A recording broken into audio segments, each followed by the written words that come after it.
সুন্দর আচরণ করত, ওই লোকগুলো দেখা গেল নবীজির ঘর বিরুদ্ধাচারণ শুরু করে দিলেন। নবীজিও আমার প্রকাশ্যে দিনের দাওয়াতটা সঠিকভাবে আর দিতে পারে না। দেখা লাগে যে পলিয়ে পলিয়ে গোপনে গোপনে দাওয়াতি কাজ করা লাগে, আত্মগোপন করে থাকা লাগে। কাফের বেঈমান যারা আছে ওরা শুধু উৎপেতে থাকে কখন কে কোন জায়গার মধ্যে মুহাম্মদুর রাসূলুল্লাহ সাল্লাল্লাহু আলাইহি ওয়াসাল্লামের হাতে হাত রেখে কালমা পড়ে মুসলমান হয়ে যায়। ওরা শুধু এই উৎপেতে বসে থাকে। এমন পর্যায়ে ওই সময়ের মধ্যে যারা নবীজির হাতে হাত রেখে কালমা পড়ে মুসলমান হয়েছিলেন, তাদের ভিতরে যারা ধনী সাহাবী ছিলেন, কাফের বেঈমান যারা আছে, তাদের জুলুম অত্যাচার থেকে বাঁচার জন্য তারা আবিসিনিয়ায় হিজরত করতে লাগলেন। একের পর এক সাহাবীরা আবিসিনিয়ার দিকে হিজরত আরম্ভ করে দিলেন। তারা হিজরতে ধাবিত হতে শুরু করলেন। আর গরিব সাহাবী যারা গরিব মানুষ, ওরা তো যেতে পারছে না। কারণ গরিব মানুষ যাবে কেমন করে? ওরা তো এমনি খেতে পারে না। মরুভূমি এলাকা, হাজী সাহেব বসে আছেন। এই আজকের এই মাহফিলের সভাপতি একজন হাজী মানুষ জিজ্ঞাসা করে দেখেন, মরুভূমি এলাকা, এত প্রচন্ড গরম, আমাদের দেশের তুলনায় অনেক গরম ওই দেশে। ওই জায়গার মধ্যে মরুভূমির জাহাজ বলা হয় উটকে। এই উটে চড়ে খাবার দ্রব্য যা নেওয়া দরকার এইগুলো আনুষঙ্গিক নিয়ে সুন্দর করে তারা যাত্রা শুরু করে দিত। কিন্তু গরিব মানুষ যারা আছে ওদের তো উট নেই, ওদের তো ভালো মতো কোনো খাবারই নেই।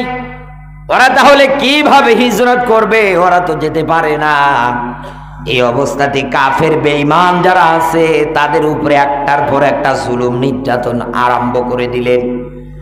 সহ্য করতে না পেরে তারা কেঁদে কেঁদে মালিকের কাছে ডাক দিয়ে বলে, রব্বানা আখরিজনা মিন হাযিহিল ক্বরিয়াতি যালিমি আহলুহা।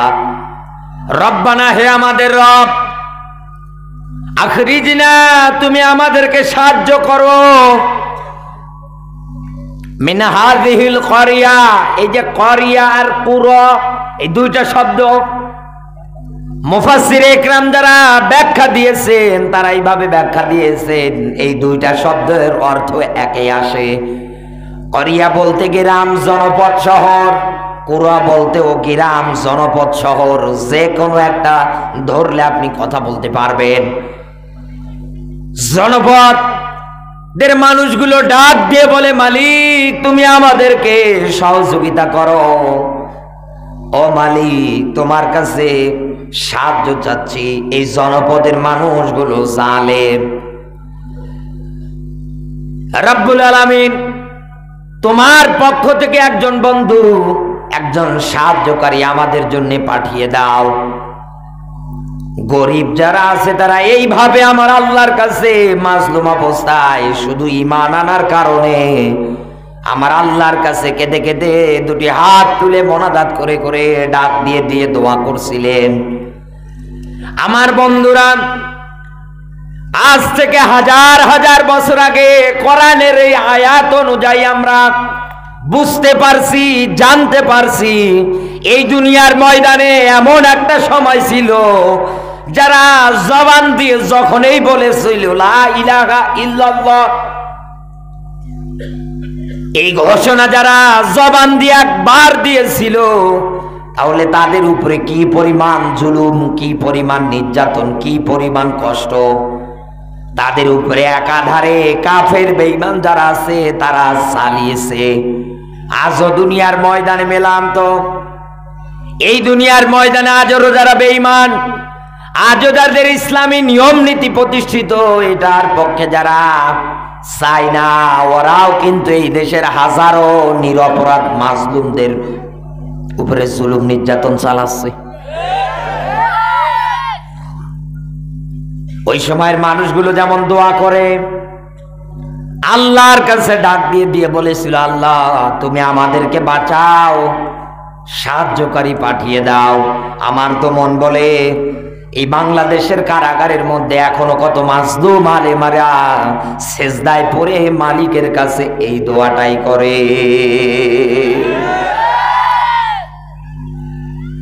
এই দুনিয়ার ময়দানে আপনাকে আমাকে আল্লাহর পথে লড়াই আর সংগ্রাম এই কারণে করা লাগবে, কারণ এই জমিনের ময়দানে যারা মাজলুম ওদের অধিকার আমরা ভাই হয়ে ফিরিয়ে দেব আমাদের আন্দোলনের মাধ্যমে, আমাদের শ্রমের মাধ্যমে। কিন্তু আমরা এই দুনিয়ায় টুপি নিয়ে মারামারি, এই দেশে আজ বিভিন্ন দলে দলে বিভক্ত হয়ে গিয়েছি। এ ওকে দেখতে পারে না, ও ওকে দেখতে পারে না, জাতি ভাই জাতি ভাই, আমাদের মাঝে আজ মিল নেই। কথা বলে না কেন? সাধারণ মানুষ যারা আছে ওরা চিন্তা করে এরা জাতি ভাই, হুজুরে হুজুরে মিল নেই, আমরা কি করব? এই জায়গায় তো আসল ফটো। আমার বন্ধুরা, আমি অসুস্থতা নিয়ে খুব কষ্ট করে করে আপনাদের মাঝে শুধু মূল মেসেজ, মূল থিওরিটা দিয়ে যেতে চাই। আমার কথাগুলো ভালো করে বোঝার চেষ্টা করবেন। কোরআন হাদিসের প্রত্যেকটা কথা অমূল্য দামি কথা, ভালো করে বোঝার চেষ্টা করেন। আমার আল্লাহ পাক এই দুনিয়ার ময়দানে আপনাকে আমাকে তাগিদ দিয়েছে, লড়াই হবে, সংগ্রাম হবে, কথাটা দিয়েছে। কারণ এই লড়াই, এই সংগ্রামটা নামাজ রোজার মতো ফরজ। নামাজ 5 ওয়াক্ত পড়া বিধান, এটা যেমন ফরজ। রমজান মাস আসলে রোজা রাখতে হবে, এটা যেমন ফরজ। এই দুনিয়ায় আপনি নিসাব পরিমাণ সম্পদের মালিক হলে আপনাকে অবশ্যই অবশ্যই যাকাত দিতে হবে, এটা যেমন ফরজ। এই রকম ইসলামের যত ফরজ বিধান আছে সবগুলো এই দুনিয়ার ময়দানে আপনি যেমন একাধারে মেনে যান, এই দুনিয়ায় হাজারো মানুষ আছে আল্লাহর জমিনে আল্লাহর বিধান প্রতিষ্ঠার জন্য লড়াই সংগ্রাম করতে চায় না। কোরআনের একটা আয়াতের একটু পরিমাণ, কিঞ্চিত পরিমাণ কোনো মানুষ যদি না মানে, কোনো মানুষ যদি অস্বীকার করে, কোনো মানুষ যদি মন খারাপ করে, কোনো মানুষ যদি ডিনাই করে, এক বাক্যে বুঝে নেবেন লোকটা কিন্তু হেদায়েতের পথ থেকে, ভালোর পথ থেকে ছিটকে চলে গিয়েছে, জাহান্নামে যাবে। আমার বন্ধুরা, আমার ব্যাখ্যা দেওয়ার বিষয়টা, এই দুনিয়ার ময়দানে লড়াই করাটা ফরজ। নামাজ রোজা যেরকম ফরজ ওইভাবে মেনে নেওয়া লাগবে। 5 ওয়াক্ত নামাজ পড়েন, আপনি দিন কায়েমের বিরুদ্ধে কথা বলেন, আপনার তো লজ্জা থাকা দরকার। এই পক্ষে কথা বলতে গেলে আপনার কাছে রাজনৈতিক কথা মনে হয়। আল্লাহর নবীর উম্মত দাবি করা তাহলে আজকে থেকে ছেড়ে দেন, অন্য কার উম্মত দাবি করেন। কারণ যার উম্মত দাবি করেন, যার কথা শুনে দাড়ি পর্যন্ত রেখেছেন, যার উপরে নাজিলকৃত কিতাব পড়েন, ওই কিতাবেরই আয়াত আল্লাহ পাক বলেন ইউকাতিলুনা ফি সাবিলিহি, লড়াই হবে, সংগ্রাম হবে মাজলুমের অধিকারের পক্ষে, তাদের অধিকার ফিরিয়ে দেওয়ার জন্য। এই দুনিয়ার ময়দানে কারা মাজলুমদের অধিকার নিয়ে সিনেমিলি খেলে? এই দুনিয়ার ময়দানে কারা মাজলুমদের অধিকার দিতে চায় না? এই দুনিয়ার ময়দানে কাদের বিরুদ্ধে আপনি লড়াই করবেন, সংগ্রাম করবেন? এই দুনিয়ায় সবচাইতে বেশি ইসলামী আন্দোলনের বিরুদ্ধাচারণ করে কারা? আমার আল্লাহ পাক তাদের ব্যাপারে চমৎকার করে, সুন্দর করে সূরা তাহরিমের 9 নম্বর আয়াতে নিজে ব্যাখ্যা দিয়েছেন।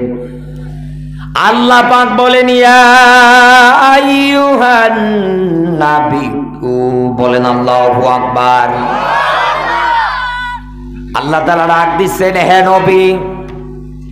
এই জায়গার মধ্যে শুধু এই চাপাই নবাবগঞ্জের মানুষেরা বসে বসে আছেন, কিন্তু আল্লাহ ডাকটা দিয়েছে হে নবী ইয়া আইয়ুহান নাবিয়্যু।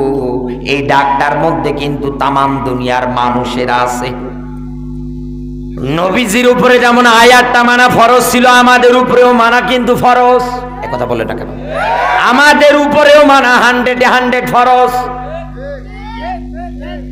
নবীজিকে আল্লাহ ডাক দিয়ে বলতেছেন, হে নবী, এক নাম্বারে তো আপনাকে বলছি, এই দুনিয়ার ময়দানে দিন কায়েমের বিরুদ্ধাচরণ করবে। এই দুনিয়ার ময়দানে আপনি তাদের বিরুদ্ধে লড়াই করবেন, সংগ্রাম করবেন। এক নাম্বারে জাহিদিল কুফার, দুনিয়ায় যারা কাফের। চাঁপাইনবাবগঞ্জবাসী, আপনার ব্রেন বুদ্ধি মগজ অনুযায়ী, বিবেক অনুযায়ী এবার আপনি আমাকে বলতে পারেন যে হুজুর, আমার অ্যান্টিবায়োটিক খাওয়া শরীর, তো এই জন্য কথাবার্তা বলতে আমি আটকে যাচ্ছি। ধারাবাহিকভাবে যতটুকু শক্তি আমার দরকার আমি পাচ্ছি না। কষ্ট করে হলেও আমি আপনাকে সাজিয়ে গুজিয়ে মূল মেসেজটাই দেওয়ার চেষ্টা করবো। আল্লাহ যেন আমাকে বলবার তৌফিক দেয়। বলেন আমিন। আরো জোরে বলেন আমিন। তোমরা একটু আস্তে চিল্লাও, অত জোরে চিল্লানোর দরকার নেই। ছোট যারা আছে চিল্লাইও না, এমনি আমার মাথা ঘুরতেছে।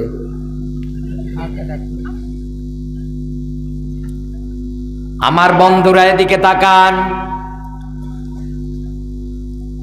বিশ্ব নবীকে আল্লাহ পাক ডাক দিয়ে বলছেন, হে নবী, এক নাম্বারে লড়াই হবে, সংগ্রাম হবে জাহিদিল কুফার, দুনিয়ায় যারা কাফের।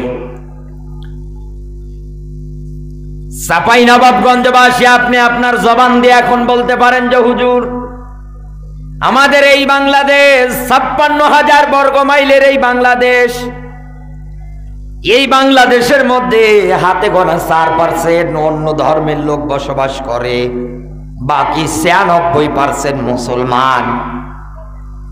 এই মুসলিম একটা কান্ট্রির মধ্যে আপনি আয়াত পড়ে ব্যাখ্যা দিচ্ছেন লড়াই হবে, সংগ্রাম হবে কাফিরের বিরুদ্ধে। আবার আল্লাহ অন্য জায়গায় কোরআনের আয়াতে ডাক দিয়ে বলছেন, লা ইকরাহা ফিদ্দিন, ধর্ম নিয়ে বাড়াবাড়ি করো না। এই দুনিয়ার ময়দানে যার যার ধর্ম সে পালন করবে। আলাইসাল্লাহু বিআহকামিল হাকিমিন, কিয়ামতের ময়দানে একজন বিচার করবে, তিনি হচ্ছেন আমার আল্লাহ।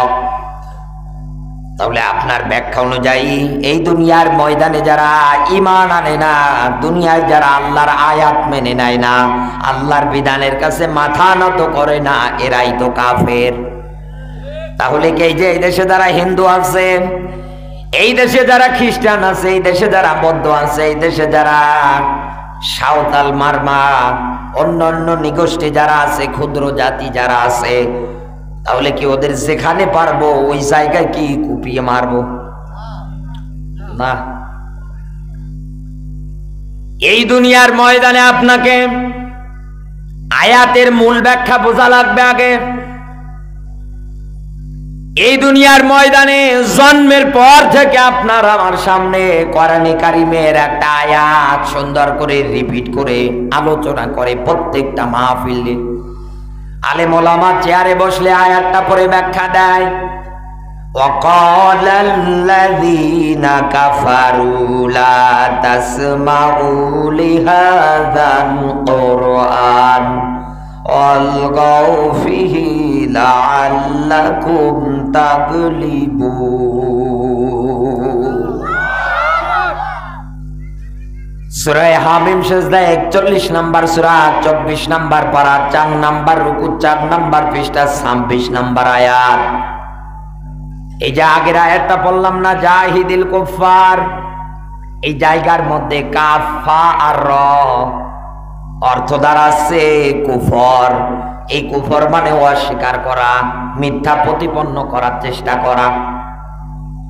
এই জায়গার মধ্যেও আল্লাহ ডাক দিয়ে বলছেন, ক্বাল আল্লাযীনা কাফারু, কাফা আর র আছে, এক কথা বলেন না আছে।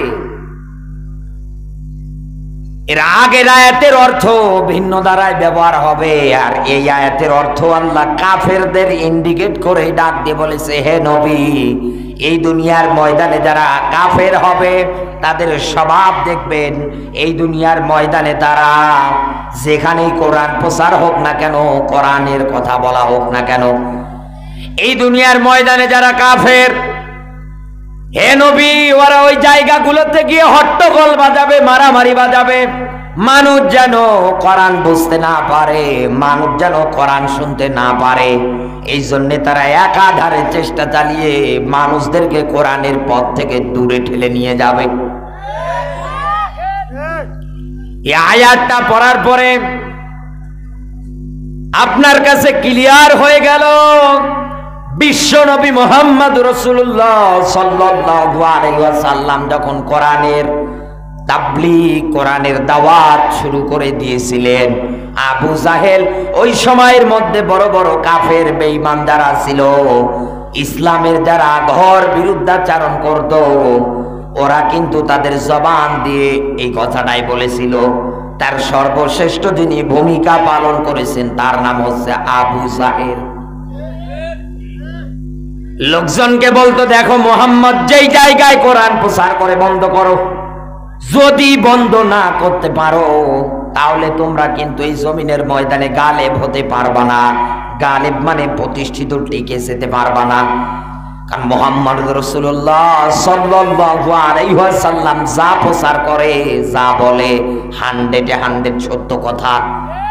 এখানে যারা জ্ঞানী মানুষ বসে আছে জিজ্ঞাসা করে দেখেন, আবু জাহেল, ওর নাম আগে ছিল আবুল হাকাম।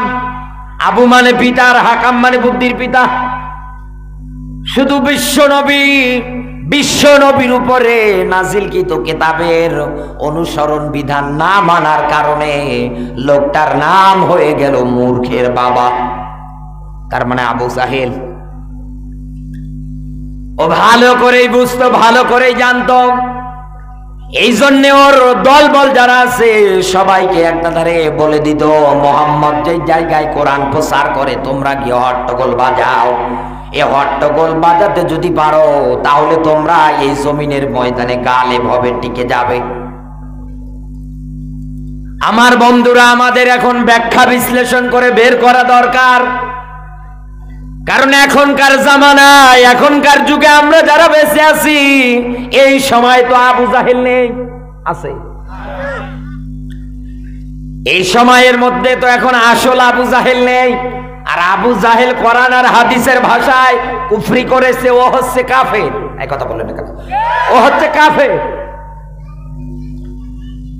হাজার হাজার বছর আগে আবু জাহেলকে উদ্ধ করে জানাজা গোসল সব ছাড়াই ওকে উদ্ধ করে মাটির গর্ত খনন করে ওকে পুঁতে ফেলা হয়। আমার বন্ধুরা, এই দুনিয়ার ময়দানে এখন যদি আপনি কাফের, বেঈমান এদেরকে চিহ্নিত করে এদের বিরুদ্ধে যদি ইসলামকে এগিয়ে নিয়ে যাওয়ার জন্য ইসলামী নিয়ম অনুসারে এদের বিরুদ্ধে যদি অস্ত্র ধরতে চান, এদের বিরুদ্ধে যদি কলম হাতে নিতে চান, তাহলে তো আমাদের দেশে এখন তাকালে 96% মুসলমান। আমরা তো সবাই মুসলমান। এদেশে কোনো হিন্দুরাও বলে না যে আমরা ওয়াজ মাহফিল করতে দেব না। এক কথা বলেন না কেন? এদেশের কোনো হিন্দু ভাইরা বলে না, কোনো খ্রিস্টান ভাইরা বলে না, কোনো বিধর্মী, কোনো বিজাতি ভাইরা বলে না যে তোমাদের মসজিদের আজানে আমাদের কষ্ট হয়। বলে দুই একজন। এই দুনিয়ার ময়দানে ওদের ধর্ম ওরা পালন করুক, দুই একজন বাদ দিয়ে সবাই কিন্তু এই দুনিয়ার ময়দানে ইসলামের ঘোর বিরুদ্ধাচারণ করে না।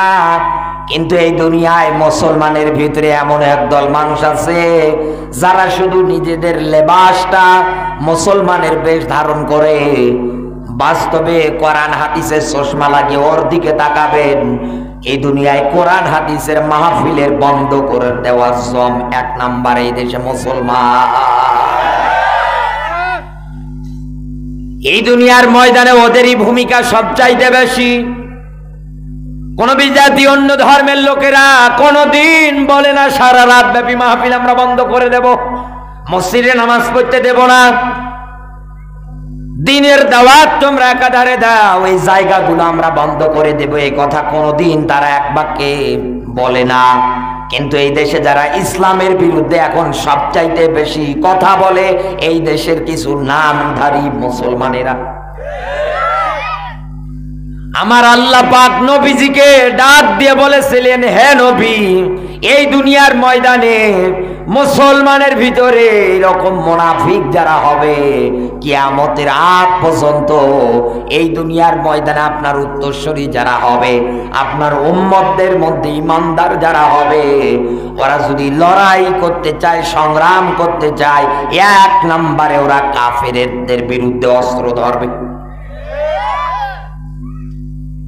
এদেশে আজ আমরা এটা পারি না। আমাদের আজকে কাফের বেঈমানদের সঙ্গে গলা ধরা মিল, গলা ধরা পিরিত বানিয়েছে। আল্লাহর নবী বলেন, এই দুনিয়ার ময়দানে যার সঙ্গে যার মোহাব্বত হবে, ভালোবাসা তৈরি হবে, কিয়ামতের ময়দানে আমার আল্লাহ পাক তার সঙ্গে তার হাসর নাসর করাবে। চাঁপাইনবাবগঞ্জবাসী যারা মসজিদ ভেঙে দিয়ে মন্দির তৈরি করে, এই বাংলাদেশের কত মুসলমান পরিচয় বহনকারীর সঙ্গে গলা ধরা মিল পর্যন্ত আছে। তাহলে মুসলমানের ভিতরে কাফের কারা আপনাকে আর গভীরভাবে ব্যাখ্যা দেওয়া লাগবে না। কোরআনের আয়াত দিয়ে ব্যাখ্যা দিলে তাহলে আপনি বুঝে গিয়েছেন বর্তমান সময়ের সবচাইতে বড় কাফের কারা। এইবার আমি আপনাকে এবার আর একটা পয়েন্ট বলছি, ভালো করে বোঝেন। আল্লাহ পাক বলেন, ওয়ামাল্লাম ইয়াহকুম বিমা আনজালাল্লাহু ফাউলাইকা হুমুল কাফিরুন।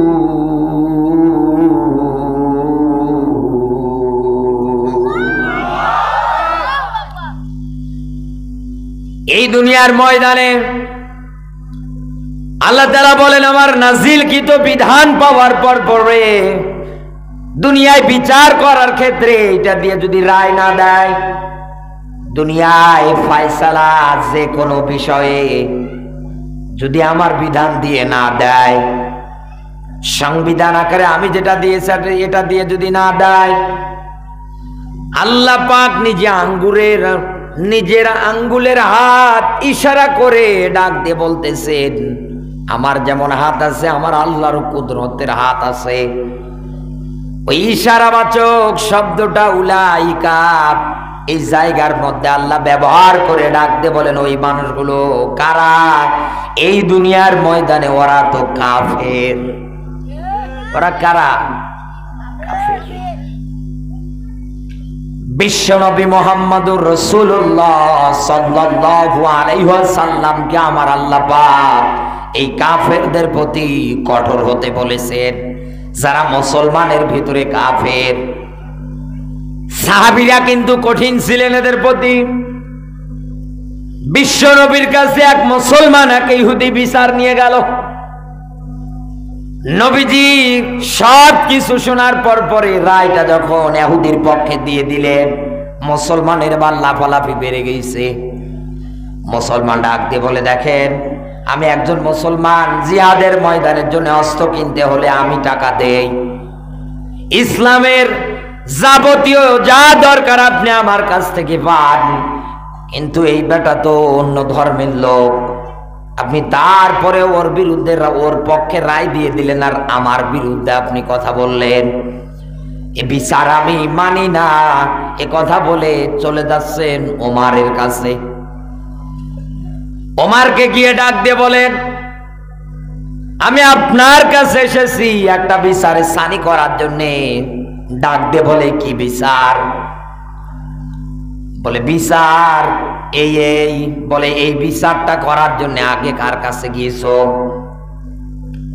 বিশ্বনবী মুহাম্মদ রাসূলুল্লাহ সাল্লাল্লাহু আলাইহি ওয়াসাল্লামের কাছে। সঙ্গে সঙ্গে হযরত ওমর ডাক দিয়ে বললেন, একটু তুমি এই জায়গার মধ্যে দাঁড়িয়ে অপেক্ষা করো, আমি ভিতরে যাব আর বের হয়ে আসব। ভিতরে যাওয়ার পরে তরবারি বের করে পিছন দিক করে নিয়ে এসে এক কোপ বেড়ে ঘাড় থেকে কল্লা আলাদা করে ফেলেছে। ইশারা ইঙ্গিত করে ডাক দিয়ে বলতেছেন, এই দুনিয়ার ময়দানে যারা বিশ্ব নবী মুহাম্মদ রাসূলুল্লাহ সাল্লাল্লাহু আলাইহি ওয়াসাল্লামের বিচার মানে না, এই কাফেরদের শাস্তি তো এইভাবেই দেওয়া লাগে। কত কঠোর ছিলেন তারা, কারণ এই দুনিয়ায় ইসলামের বিজয় কোনোদিন কাফের বেঈমানে চাইবে না। ইসলাম কেমন করে বিদায় করা যায়, কেমন করে ধ্বংস করা যায়, কাফের বেঈমান যারা আছে ওরা উঠে পড়ে লাগবে ইসলামের নিয়ম নীতিগুলো বন্ধ করে দেওয়ার জন্যে। ওরা কোনোদিন কোরআন দিয়ে বিচার করবে না, ওরা কোনোদিন ইসলামী নিয়ম কানুন নিজেও পড়বে না, আরেকজনকেও পড়তে দেবে না। এই দুনিয়ার ময়দানে এক নম্বরে আজকের পর থেকে আমাদের মুসলমানদের ভিতরে লড়াই করব তাদের বিরুদ্ধে। ওরা যদি অস্ত্র নেয় আমাদেরও নেওয়া লাগবে, আমরা ব্যবহার করব ইসলামের পক্ষে, আর ওরা কিন্তু ব্যবহার করবে ইসলামের বিপক্ষে। আমরা তো মুসলমান, আল্লাহর বিধানের কাছে আত্মসমর্পণ করে দিয়েছি, স্যালেন্ডার করে দিয়েছি, মাথাটা নত করে দিয়েছি। আমরা ইসলামের পক্ষে অস্ত্র ধরব, কলম ধরব, যা লাগবে সব কিছু বিলিয়ে দিয়ে আমরা ইসলামের পক্ষেই থাকবো। কাফের যারা আছে ওরা কিন্তু ইসলামের পক্ষে থাকবে না, ওরা সব সময় চাইবে ইসলামের মধ্যে মুসলমানদের লেবাস যেরকম ওই রকম লেবাস ধারণ করে ক্ষতি করা। এদেশে আর সবচাইতে ইসলামের বেশি ক্ষতি করছে এখন মুসলমানেরা। আমার বন্ধুরা, কোরআন দিয়ে বিচার ব্যবস্থা হলে, এই দুনিয়ার ময়দানে কোরআন দিয়ে রায় হলে পরে, কোরআনের নিয়ম নীতি মানুষের অন্তঃকরণে তৈরি হয়ে গেলে, পয়দা হয়ে গেলে সমাজটা কেমন হয়ে যায়। খলিফাতুল মুসলিমিন হযরত ওমর যখন খেলাফতের দায়িত্ব পালন করতেছিলেন, এই লোকটা যখন মরুভূমির রাস্তা বেয়ে বেয়ে হেঁটে হেঁটে যাচ্ছিলেন, যাওয়ার পরে তাকিয়ে দেখে একটা বৃদ্ধা মহিলা। হযরত ওমর তার কাছে গেলেন, সালাম বিনিময় করলেন, ডাক দিয়ে বললেন, বুড়ি মা আপনি কেমন আছেন? বুড়ি মহিলা ডাক দিয়ে বলেন, আমি ভালো নেই। বলে কেন? ডাক দিয়ে বলে, আমি এই কারণে ভালো নেই, কারণ আমি শুনেছি আরব জাহানের মুসলিমদের লিডার ওমর, আমি একজন বৃদ্ধা মানুষ, আমার একটা টাকা করি, একটা অনুদান, কোনো কিছু একটা বারের জন্যও দিল না। হযরত ওমর পরিচয়টা গোপন করে ডাক দিয়ে বললেন, বুড়ি মা তুমি তো অনেক দূর দূরান্তে থাকো, আর ওমর থাকে কত দূরে। বুড়ি মহিলা ডাক দিয়ে বলে, ওমর যদি মানুষের দায়িত্ব গ্রহণ করতে না পারবে, পালন করতে না পারবে, তাহলে ওমর কোন কারণে আবার নেতা হয়? দায়িত্ব যদি পালনে করতে না পারবে, দায়িত্ব নেওয়ার কি দরকার? আমি আজ কয়েকদিন যাবত এই বয়সের মধ্যেও না খেয়ে পড়ে আছি। হযরত ওমর আশেপাশে তাকাচ্ছেন, বুড়ির কথাগুলো শুনতেছেন, ঝাঁঝালো গলায় বলছে রাগ নিয়ে। দুইজন আনসারী সাহাবী তাকিয়ে দেখছেন হযরত ওমর বসে আছে। আসার পর পরে সালাম দিচ্ছেন, আসসালামু আলাইকুম আমিরুল মুমিনিন। যখনই বলেছে আমিরুল মুমিনিন, সঙ্গে সঙ্গে বুড়ি মহিলা চমকে উঠে ডাক দিয়ে বলে, কোথায় পেলে? দুইজন আনসারী সাহাবী ডাক দিয়ে বললেন, তোমার পাশে যিনি বসে আছে উনি তো এই রাষ্ট্রের নেতা ওমর। বুড়ি মহিলা সঙ্গে সঙ্গে চোখের পানি ফেলে ডাক দিয়ে বলছেন, ওমর তোমার কাছে হাত জোর করে বলছি, আমি কত গালিগালাজ করলাম, কত কথা বললাম, মেহেরবানি করে ওমর তুমি আমারে মাফ করে দাও, তুমি আমারে কারাগারের মধ্যে আবদ্ধ করো না। হযরত ওমর ডাক দিয়ে বললেন, বুড়িমা আপনার মনের ভিতরে যে কষ্ট, আমি নেতা হওয়ার পরেও আপনার কাছে খাবার পৌঁছে দিতে পারিনি, এই জন্য আপনি কষ্টের পর কষ্ট স্বীকার করে ফেলেছেন।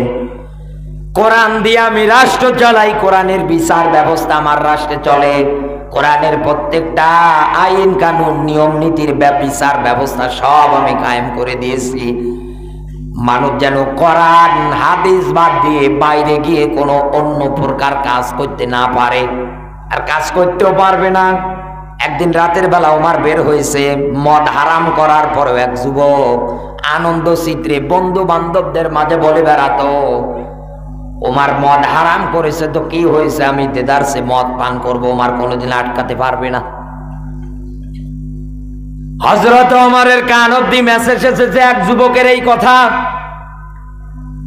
গভীর রজনীতে নিজে তরবারি হাতে নিয়ে হাঁটতেছেন, আর ওই রাস্তা দিয়ে মদ পান করে হেলে ধুলে আসতেছে ওই যুবক।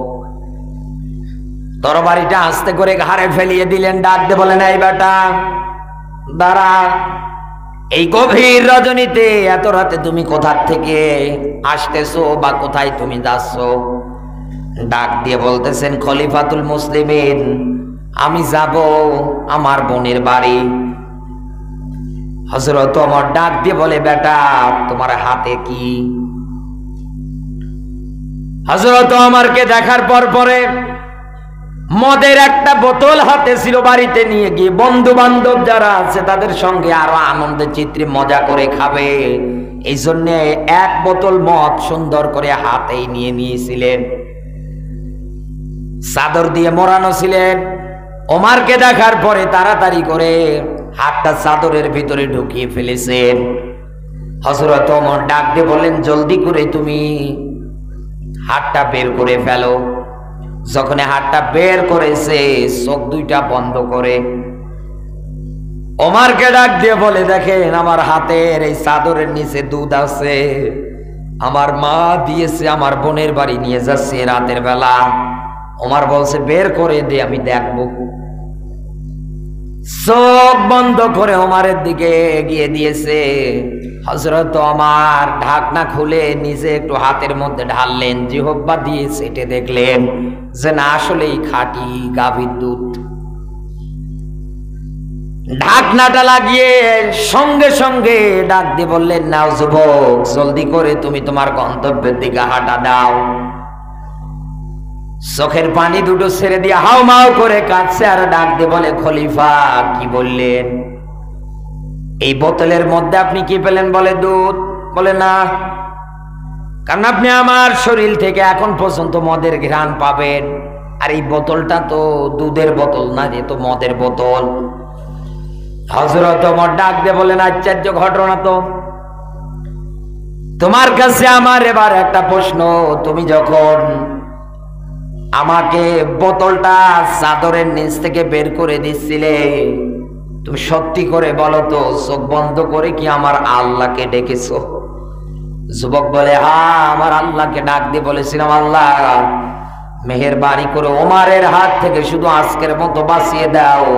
আমি কসম করে বলছি, মরার আগ পর্যন্ত জীবন আর মদ খাবো না, আমি চিরদিনের জন্য এই হারাম কাজ ছেড়ে দিয়ে দেব, আমি ভালো হয়ে যাব, তুমি আমারে বাঁচাও। শুধু এই আরজিটুকুন আল্লাহর কাছে আমি চোখ বন্ধ করে মনে মনে করেছি, কারণ আপনি এমন মানুষ, যদি মদ পেয়ে যান এখন আপনি এই তরবারি দিয়ে আমার ঘাড় থেকে কল্লা আলাদা করে ফেলবেন। হযরত ওমর ডাক দিয়ে বললেন, ভাই তোমার ডাক আমার আল্লাহ পাক কবুল করে নিয়েছে। সঙ্গে সঙ্গে যুবক চোখের পানি ফেলে ডাক দিয়ে বলে, খলিফা এতদিন যাবৎ মদ পান করেছি, সামান্য আল্লাহর এই ভয় ভীতি অন্তরে আনার কারণে মদের বোতল যদি আল্লাহ দুধ বানিয়ে দিতে পারে, আমি নিজে কসম করে বলছি কোনোদিন আমি আর মদ খাবো না, নেশা করবো না। আমার বন্ধুরা, হযরত ওমর বুড়ি মহিলাকে ডাক দিয়ে বললেন, মা আমি আপনাকে কারাগারে বন্দী করব না, কারণ আপনি আমার কাছে কোনো দোষ করেননি, যা দোষ করে ফেলেছি আমি। কোরআনের এই রকম বিচার ব্যবস্থা, কোরআনের এই রকম নিয়ম কানুন প্রতিষ্ঠা করার পরেও তুমি আজ না খেয়ে আসো।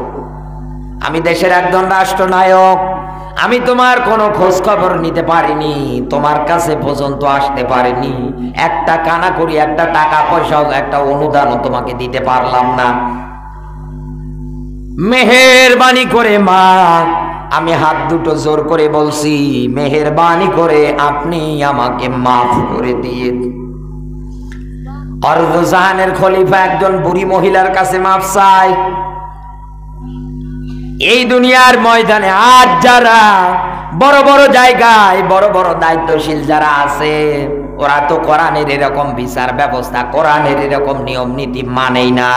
কোরআনের বিচার ব্যবস্থা, কোরআনের নিয়ম নীতি যদি মানত, এই দেশের মধ্যে কোনোদিন গরিব মানুষ যদি না খেয়ে থাকতো, আসার পর পরে ওনার কাছে মাপ চাইতো।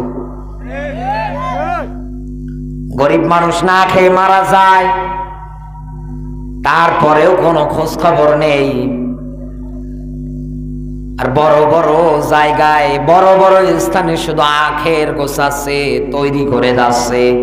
এই জন্যই তো আল্লাহ ডাক দিয়ে বলেছেন, লড়াই করেন, কঠোর হন হে নবী এদের বিরুদ্ধে, যারা কোরআনের আয়াত মানে না, অস্বীকার করে।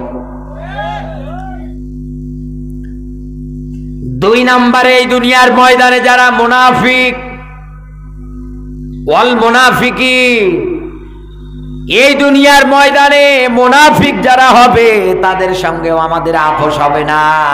কারণ এই মুনাফিকেরা সব চাইতে ইসলামের ভিতরে লেবাসধারী, মুখোশধারী হয়।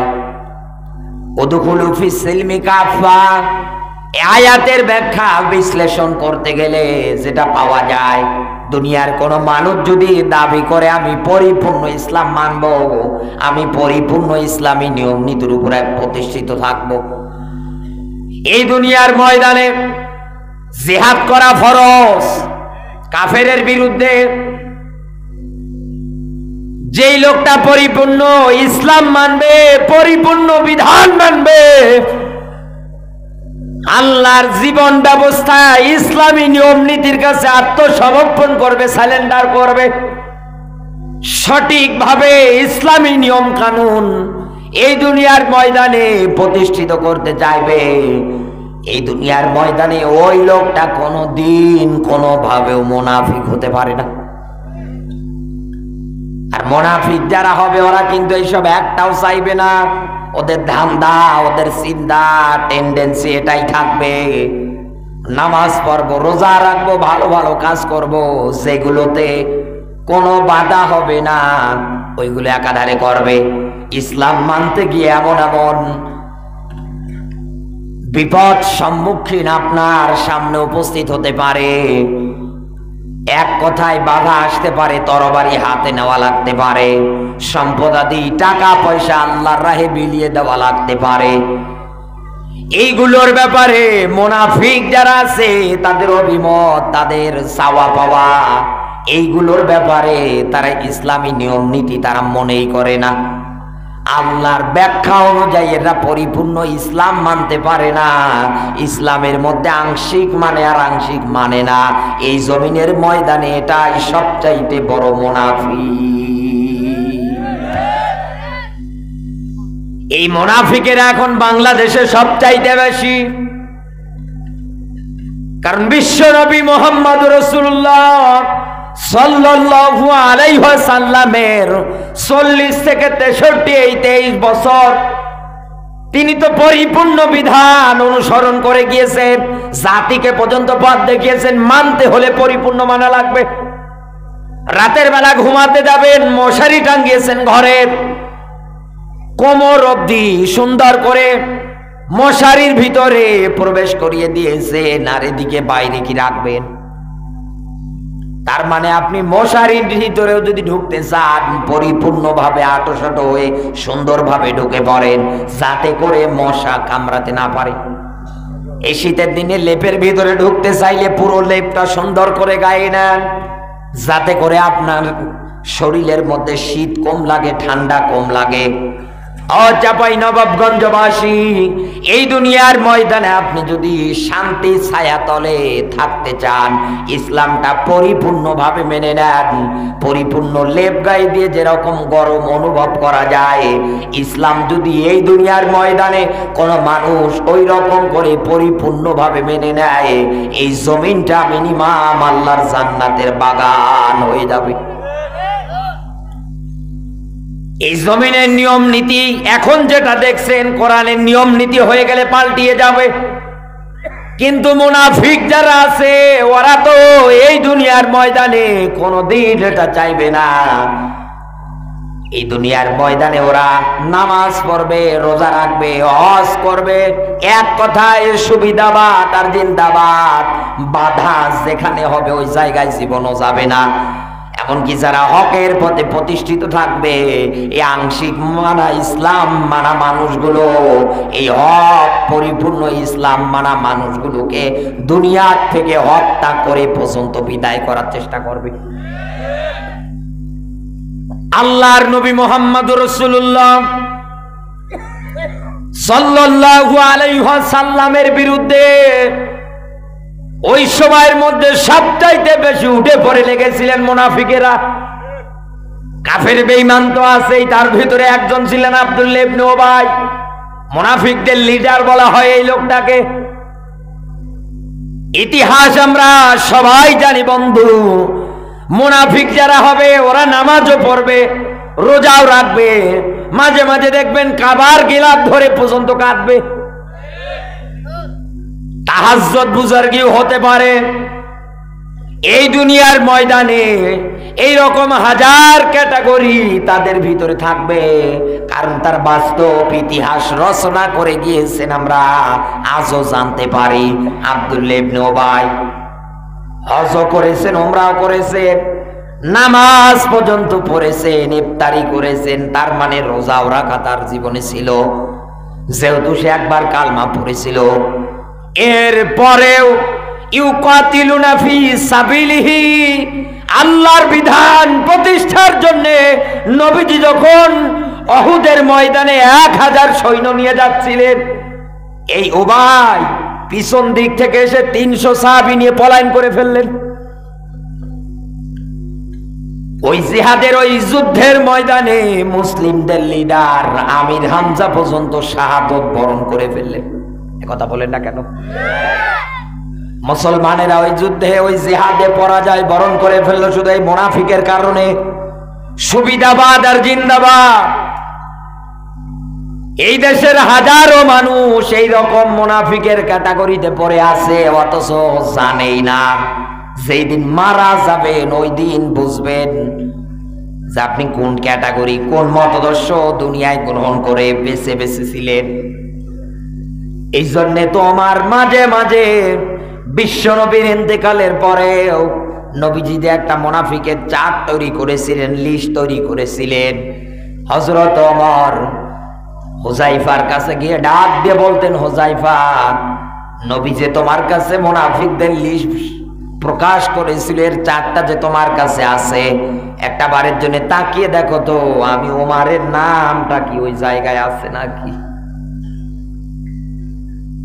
আকাশের তারকা রাজির চাইতে ওমরের জীবনের নেকি অনেক বেশি।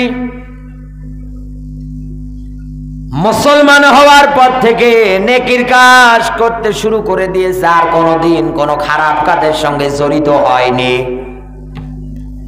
এই লোকটা গিয়ে বলছে, দেখো তো আমার নামটা মুনাফিকের কাতারে আছে কিনা, নবীজি কি বলেছিল কিনা। আজ আমরা কিছুই মনে করি না।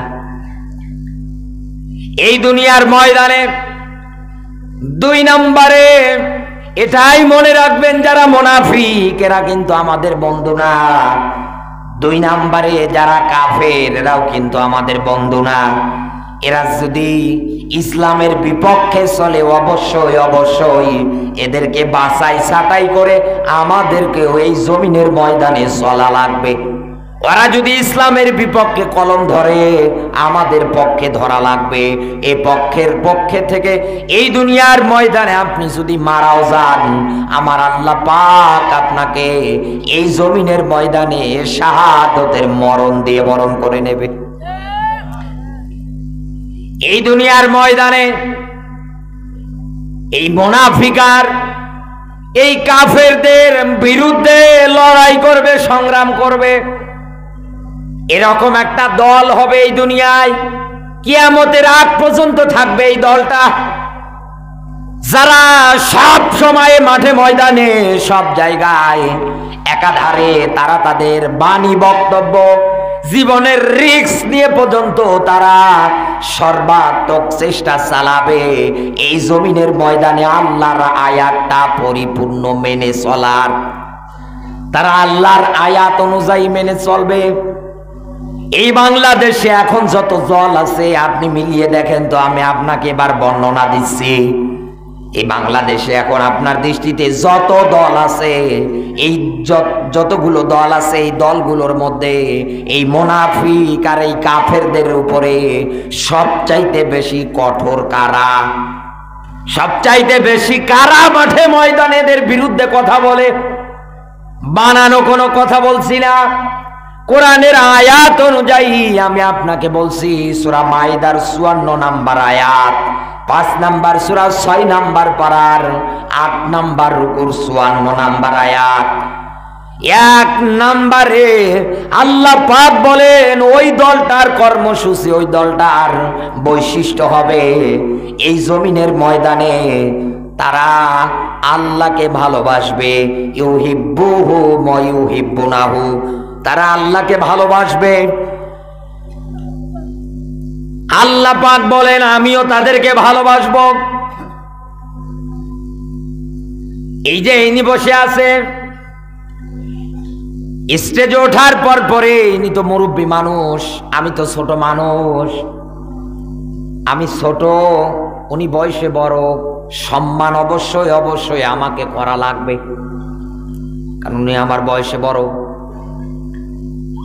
নম্র ভদ্রভাবে ওনার সামনে আমাকে বসে থাকা লাগবে, নম্র ভদ্রভাবে ওনার সঙ্গে আমার আচরণ হবে।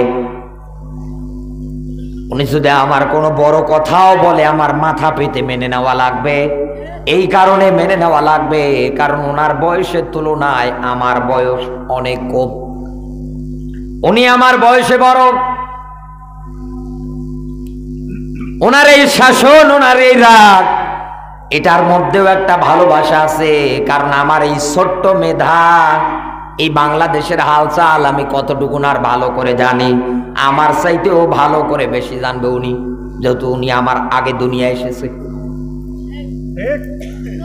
এনার সঙ্গে যদি আমার ভালো আচরণ হয়, ভালো ব্যবহার হয়, অবশ্যই অবশ্যই উনিও আমার সঙ্গে ভালো আচরণ করবে, ভালোভাবেই কথা বলবে। আমি ছোট হয়ে যদি উল্টা পাল্টা করি, ওনার কিন্তু রাগ হবে, উনি কিন্তু আর সম্মান করবে না। ভালোবাসা তো দূরে থাক, মনের মধ্যে রাগ নিয়ে বাড়ি চলে যাবে যদি কিছু বলতেও না পারে। আমার বন্ধুরা, এই দুনিয়ার ময়দানে কাফের আর বেঈমান মুনাফিক যারা আছে, তাদের উপরে সবচাইতে কঠোর ওই দলটা, যেই দলের মানুষগুলো বলে আল্লাহ আমরা তোমাকে ভালোবাসি, ও মালিক আমরা তোমাকে ভালোবাসি। আর এই তোমার এই ভালোবাসা পেতে গিয়ে এই জমিনের ময়দানে নিজের জীবন, নিজের সম্পদ যা কিছু আছে সব যদি বিলিয়ে দেওয়া লাগে আমরা দিতে রাজি। অতীতের ইতিহাস তালাশ করে দেখেন, নবীজির সাহাবীরা এরকম করে সব কিছু আল্লাহর রাস্তায় বিলিয়ে বিলিয়ে দিয়েছিলেন। তাদের একটাই চাওয়া ছিল এই দুনিয়ার ময়দানে একদিন না একদিন ইসলামের বিধান যেন কায়েম হয়ে যায়।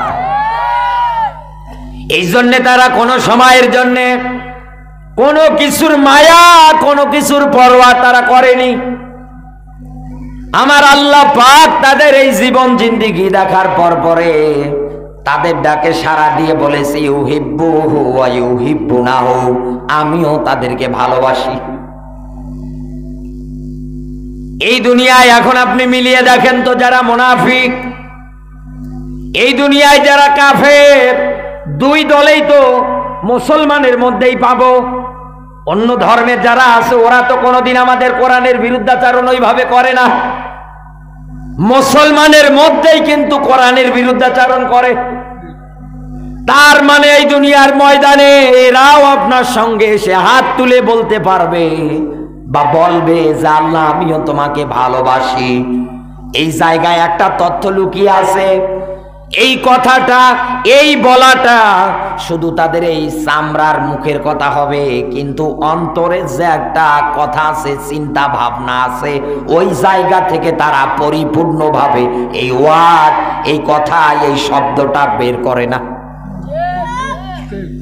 লোক দেখানোর জন্য শুধু তারা জবান দিয়ে এই কথাটা বের করে। আমি মুসলমান, আমি যদি না বলি তাহলে কেমন হয়ে যায়, এই জন্যে তারা বলে ফেলে। আমার আল্লাহ পাক তাদের ব্যাপারে ডাক দিয়ে 1000 বছর আগে নবীজিকে সতর্কবাণী এলান করে দিয়েছেন। আল্লাহ পাক বলেন, অমিনান নাসি মাইয়াকুলু আমান্না বিল্লাহি ওয়া বিল ইয়াউমিল আখির ওয়া মা হুম বিমুমিনিন।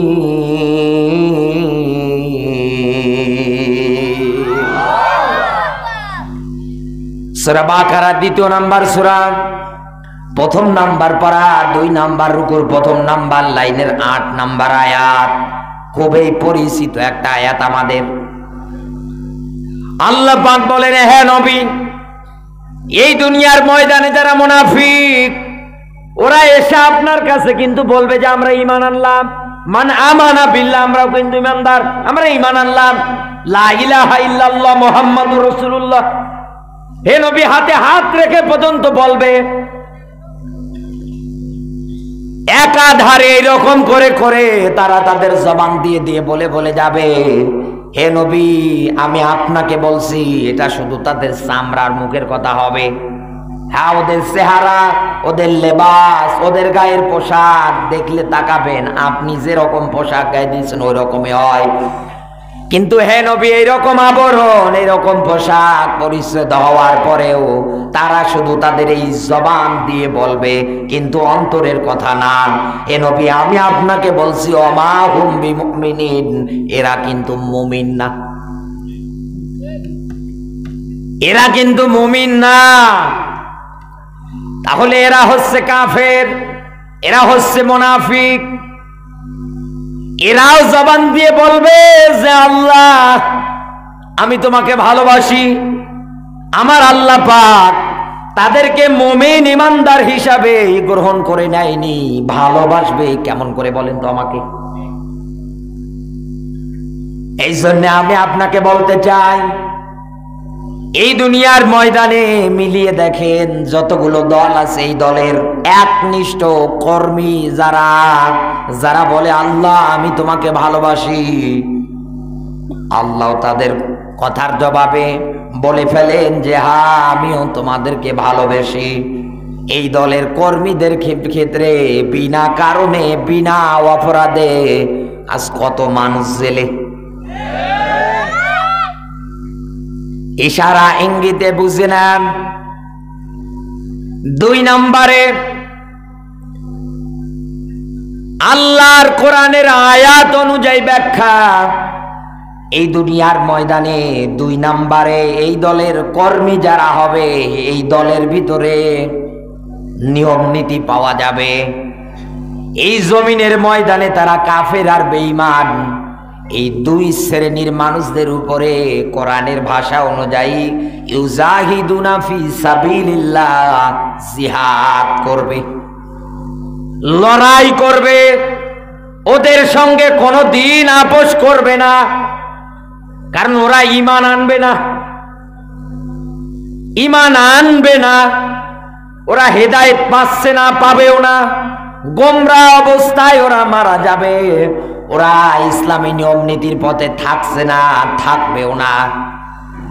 এই জন্য এই দুনিয়ার ময়দানে ওই দলের মানুষগুলো তাদের বিরুদ্ধে সব সময় জিহাদ, লড়াই, সংগ্রাম এটা চালিয়েই যাবে।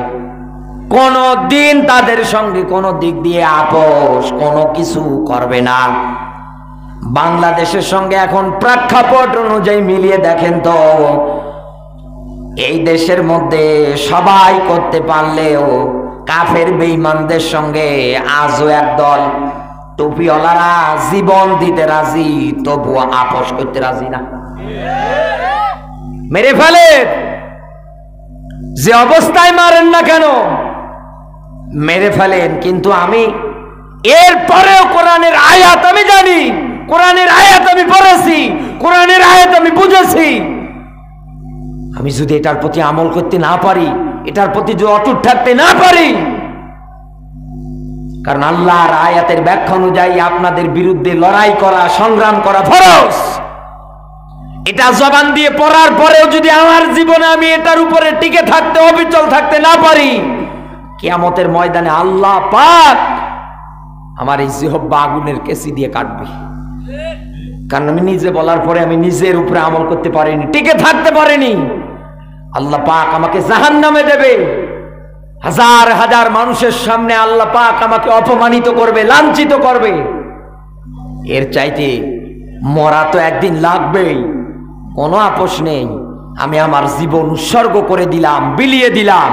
এরকম কত মানুষের সেই ফাঁসি হওয়ার আগ মুহূর্তে কত সুন্দর চিঠি পরিবারের কাছে পাঠিয়ে দেয়, কোনো চিন্তা নেই।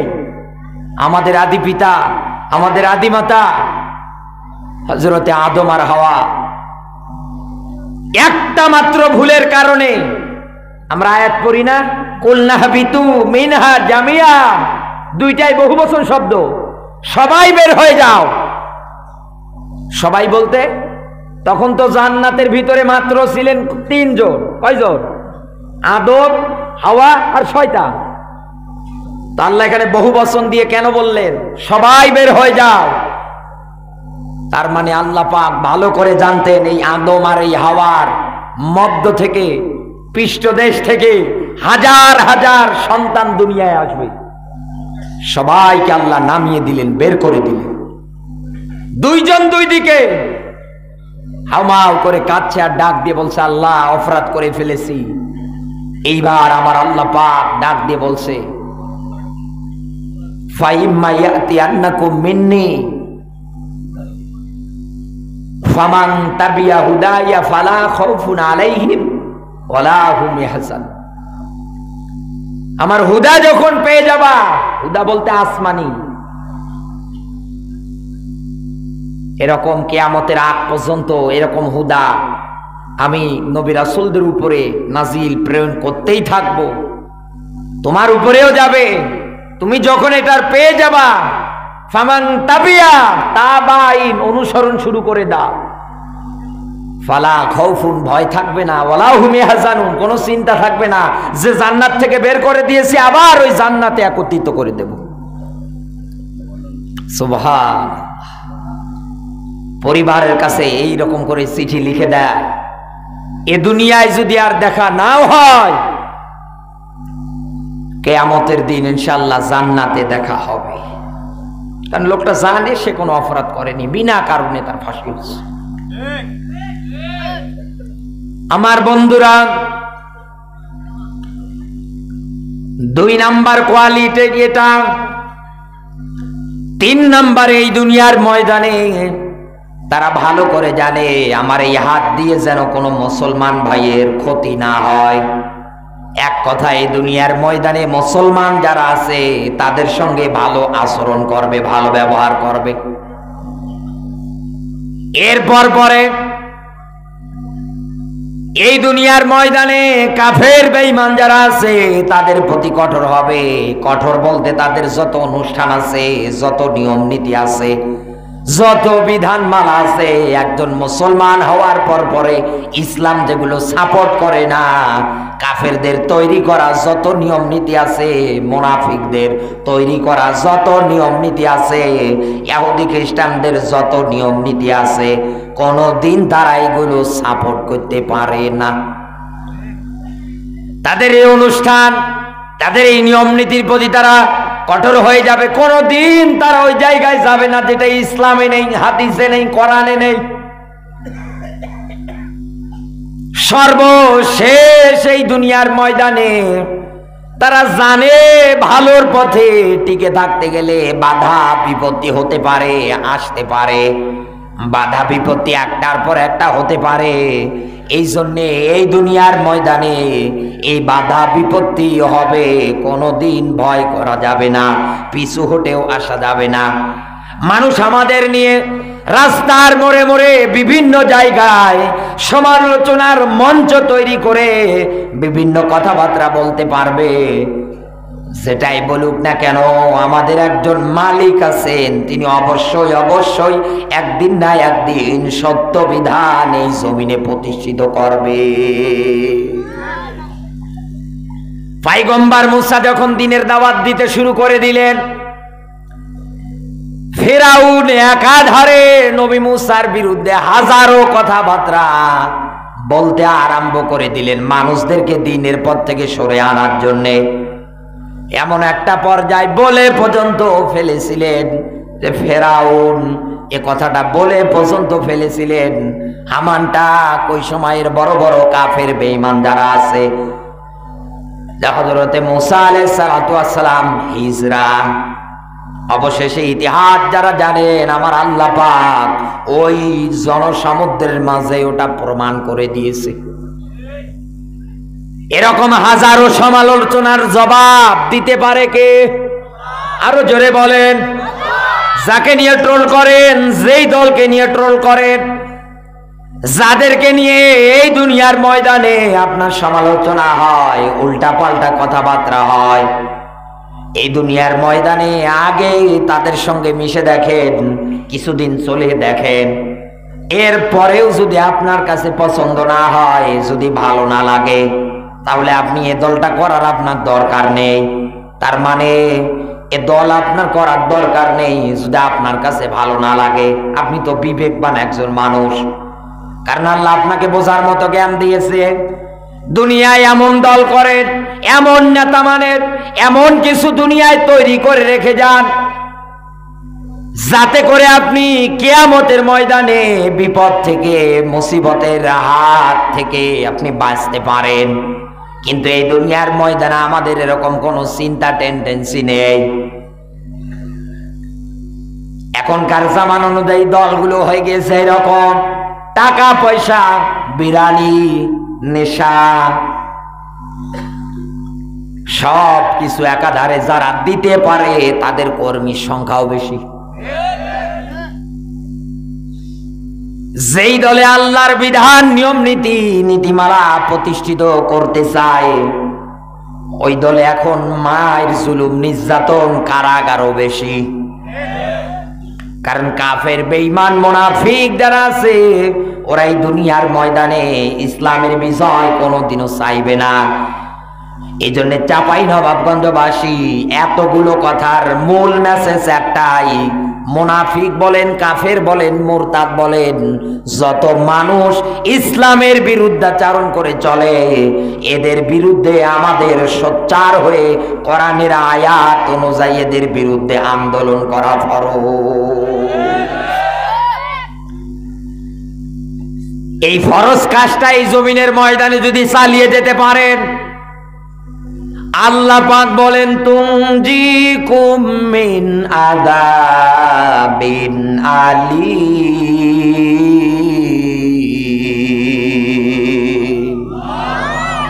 আল্লাহ পাক বলেন আমি বলছি তোমাদেরকে জাহান্নাম থেকে বাঁচাবো।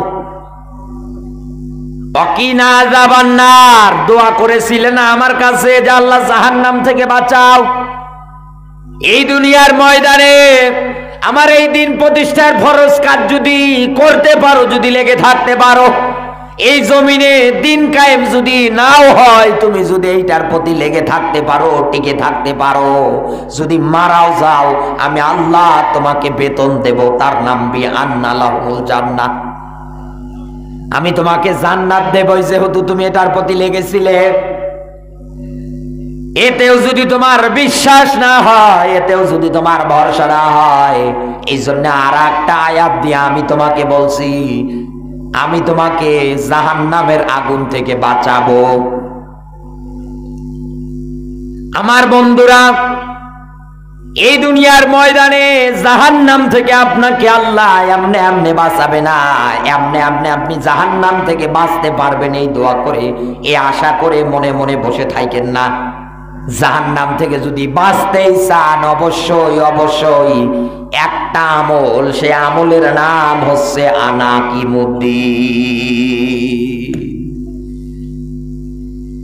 এই দিনের এই পথটা কিন্তু সহজ না। নবীজি পর্যন্ত তাইফের ময়দানে দাওয়াত দিতে গিয়ে মার খেয়েছেন, রক্তাক্ত হয়েছেন, বেহুশ হয়ে পড়েছেন। এত পরিমাণে নিজের রক্তীয় বংশীয় লোকেরা কষ্ট দিয়েছেন। সেজদায় যখন চলে যেতেন, মরা উঠে নারী ভুড়ি গুলো এনে চাপিয়ে দিত। নবীজি আমনে তো এতিম মানুষ, জন্মের আগেই বাবারে হারালেন। মাঠের মধ্যে যখন যেতেন, গিয়ে দেখতেন ছোট ছোট বাচ্চারা খেলাধুলা করত। এই ছোট ছোট বাচ্চাদের মাগরিবের আগে আগে সন্ধ্যা যখন হয়ে যেত, এই ছোট ছোট বাচ্চাগুলোর বাবারা মাঠের মধ্যে চলে আসতেন। আসার পর পরে বাচ্চাগুলোর কোলে উঠিয়ে নিতেন, আদর করতেন। বিশ্বনবী আমার অপলোক দৃষ্টিতে তাদের দিকে তাকিয়ে থাকতেন। মনে মনে ভাবতেন, আমার বাবা কেন আসে না, আমার বাবা কেন আমারে কোলে নেয় না, আদরও করে না, চুমুও দেয় না। ওই জায়গায় বসে আসে ভাবতেছেন, আর এদিকে চতুর্দিকে খোঁজাখুঁজি করতে লাগলেন। হঠাৎ করে যখন পেয়ে গেলেন, নবীজি আমার ডাক দিয়ে বলেন, আম্মা, সবার বাবাগুলো তো আসে, কোলে উঠিয়ে নেয়, আদর করে চুমু দেয়, কত ধরনের চকলেট, কত খাবার এনে এনে দিচ্ছে। আমার বাবা তো একটা বারের জন্য আসে না, আমার তো কোলেও নেয় না। বাবারে দেখতে গিয়ে আবহা নামক জায়গায় মাকে পর্যন্ত হারালেন। ছোট্ট বয়স, এই ছোট্ট মানুষটা 8 বছরে যেতে না যেতেই দাদাটাকে পর্যন্ত হারিয়ে ফেললেন। একদম নিঃস্ব হয়ে পড়ে গেলেন। এই লোকটা নবুয়তের জিন্দেগি পেয়ে গেলেন 40 বছর বয়সে। আল্লাহর নিয়ম নীতি পালনে, নিয়ম নীতি বিধান প্রতিষ্ঠার জন্য যখন এই তিনি মানুষদেরকে আহ্বান করতে লাগলেন, যদি নামাজ পড়ার জন্য সিজদায় গিয়েছে, এরকম মরা উঠে নারী ভুড়ি শুধু না, পাথর উঁচু করে রাখতেন, সিজদায় গেলে পরে ফালিয়ে দেবে। এত পরিমাণে কষ্ট, এত জুলুম নির্যাতনের পর, এত মার, এত কারাগার, এত ত্যাগ স্বীকার আল্লাহর নবী তার জীবনে করেছেন। একটা বারের জন্যও তিনি পিছু হটে আসেনি, দমিয়ে থাকেনি। কারণ তার জানা ছিল, আমার আল্লাহ পাক একদিন না একদিন এই সমাজের এই পরিবর্তন বদলিয়ে ফেলবে।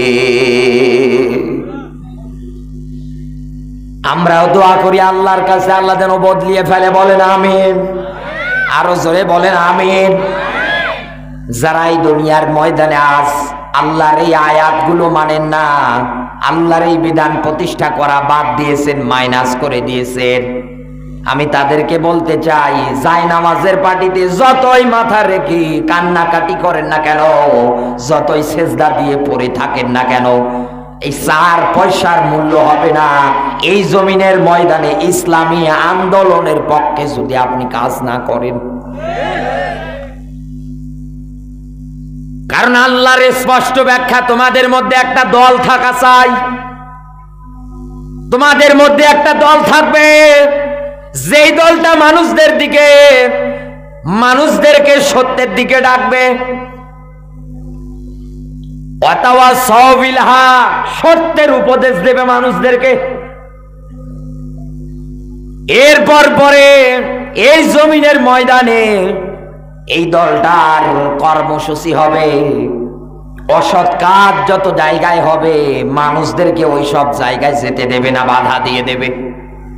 এই বাংলাদেশে আজ আপনি মিলিয়ে দেখেন, যারা সত্যের দিকে আহ্বান করে, মানুষদেরকে ভালোর পথে ভালো বানাতে চায়, ভালোর পথে মানুষদেরকে ভালো সৈনিক হিসাবে, ভালো মানুষ হিসাবে এই জমিনের ময়দানে প্রতিষ্ঠিত করতে চায়, এই ভালো কাজ যারাই করতে গিয়েছে তাদের উপরেই অতীতের মতো জুলুম নির্যাতন এসেছে। আর যারা এই সমাজের মধ্যে খারাপ কাজ প্রতিষ্ঠিত করতে চায়, মানুষদেরকে খারাপির পথের দিকে ডাকে, যুবকদের চরিত্র নষ্ট করার জন্য বই খাতার বদলে যারা অস্ত্র কলম উঠিয়ে দেয়, এই বাংলাদেশে এখন টপ লিস্টে বড় বড় চেয়ার নিয়ে বসে আছে ওরা। এগুলো বলতে গেলেই তো তখন বলে এই মাওলানারা এসে রাজনীতি করে। আরে বেটা, রাজনীতির কি? এটাই তো সঠিক কথা। এর চেয়ে সঠিক কথার কি হতে পারে? কারণ আমি যা বলছি কোরআন দিয়ে বলছি, আর আপনি যা বলেন ওই আব্রাহাম লিঙ্কনের জীবনী থেকে পড়ছেন। মন গড়া মানব রচিত সব কিছু মাইনাস করে দেন, সব কিছু বাদ দিয়ে দেন। কারণ আইন বানানোর অধিকার, ক্ষমতা দুনিয়ার কারো হাতে আল্লাহ দেয়নি। ইয়াকুলুনা হাল্লানা মিনাল আমরি মিন শাইইন, হে নবী, আইন বানানোর ক্ষমতা আমি কারো হাতে দেইনি। কারণ আমি ভালো করে জানি মানুষের মন সংকীর্ণ। আমি যদি কাউকে আইন বানানোর ক্ষমতা দিতাম, তাহলে ও দেখে দেখে ব্যক্তি স্বার্থ, নিজের দলীয় স্বার্থে দেখে দেখে আইন বানাতো। এই জন্যই তো আমি কাউকে এই জমিনের ময়দানে আইন বানানোর ক্ষমতা দেইনি, এমনকি আপনাকে পছন্দ না। আমি নিজে আইন তৈরি করে রেডি করে এই কোরআনে কারিমের মধ্যে আদেশ দিয়েছি 500, নিষেধাজ্ঞা দিয়েছি 500। সুবহানাল্লাহ বলতে পারেন না? এই দুনিয়ার ময়দানে যত আইন কানুন, যত নিয়ম নীতি আছে, যত কিছু আছে, সব আমি আল্লাহ পাক এই কোরআনে কারিমের বিসমিল্লাহর বা থেকে শুরু করে সূরা নাসের সিন পর্যন্ত ধারাবাহিকভাবে ব্যাখ্যা করে দিয়েছি। এইগুলো প্রতিষ্ঠিত করার দায়িত্ব হে নবী আপনার। আমার বন্ধুরা, রাত গভীর হয়ে যাচ্ছে। এখান থেকে মূল মেসেজ, মূল থিওরি নিয়ে যান। জান্নাত যদি পেতে চান, জাহান্নাম থেকে যদি বাঁচতে চান, আজকের পর থেকে নামাজ যেরকম ফরজ মনে করে পড়েন, রোজা যেরকম ফরজ মনে করে আপনি আদায় করেন, ইমানদার দাবি করে, মুত্তাকি দাবি করে এই দুনিয়ার ময়দানে আপনি যদি পাকাপোক্ত পরিপূর্ণ ইসলাম মেনে নিজেকে একজন ইমানদার মুত্তাকি হিসাবে, আল্লাহওয়ালা মানুষ হিসাবে পরিচয় দিতে চান, আজকের পর থেকে চেষ্টা চালাবেন আপনার পরিবার, এরপরে সমাজ, এরপর অর্থনৈতিক, এরপরে রাজনৈতিক, রান্নাঘর থেকে শুরু করে আপনার রাষ্ট্রীয় জীবন পর্যন্ত যত জায়গা আছে, সব জায়গার মধ্যে আল্লাহর বিধান প্রত্যেকটা জায়গায় সেক্টরে সুন্দর করে ধারাবাহিকভাবে প্রতিষ্ঠিত করার চিন্তা ভাবনা মনস্থ তৈরি করেন। আপনি যদি নাও করতে পারেন, এটার পক্ষে যদি শ্রম দেন, আমার আল্লাহ এই শ্রম দেওয়ার কারণেই আপনাকে জাহান্নাম থেকে বাঁচাবে। আল্লাহ পাক যেন আমাদের তৌফিক দান করে, বলেন আমিন।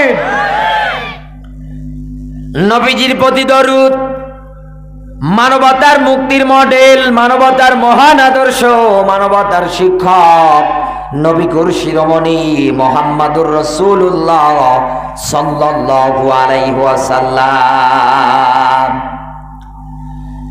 সবাই মিলে পড়ে না, আউযু বিল্লাহি মিনাশ শাইতানির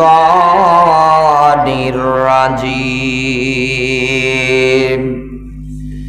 বিসমিল্লাহির রহমানির রহিম।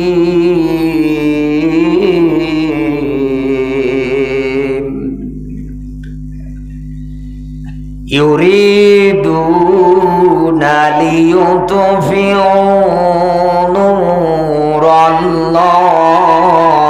বিআফওয়াহিহিম أفواههم والله متم نوره ولو كره الكافرون।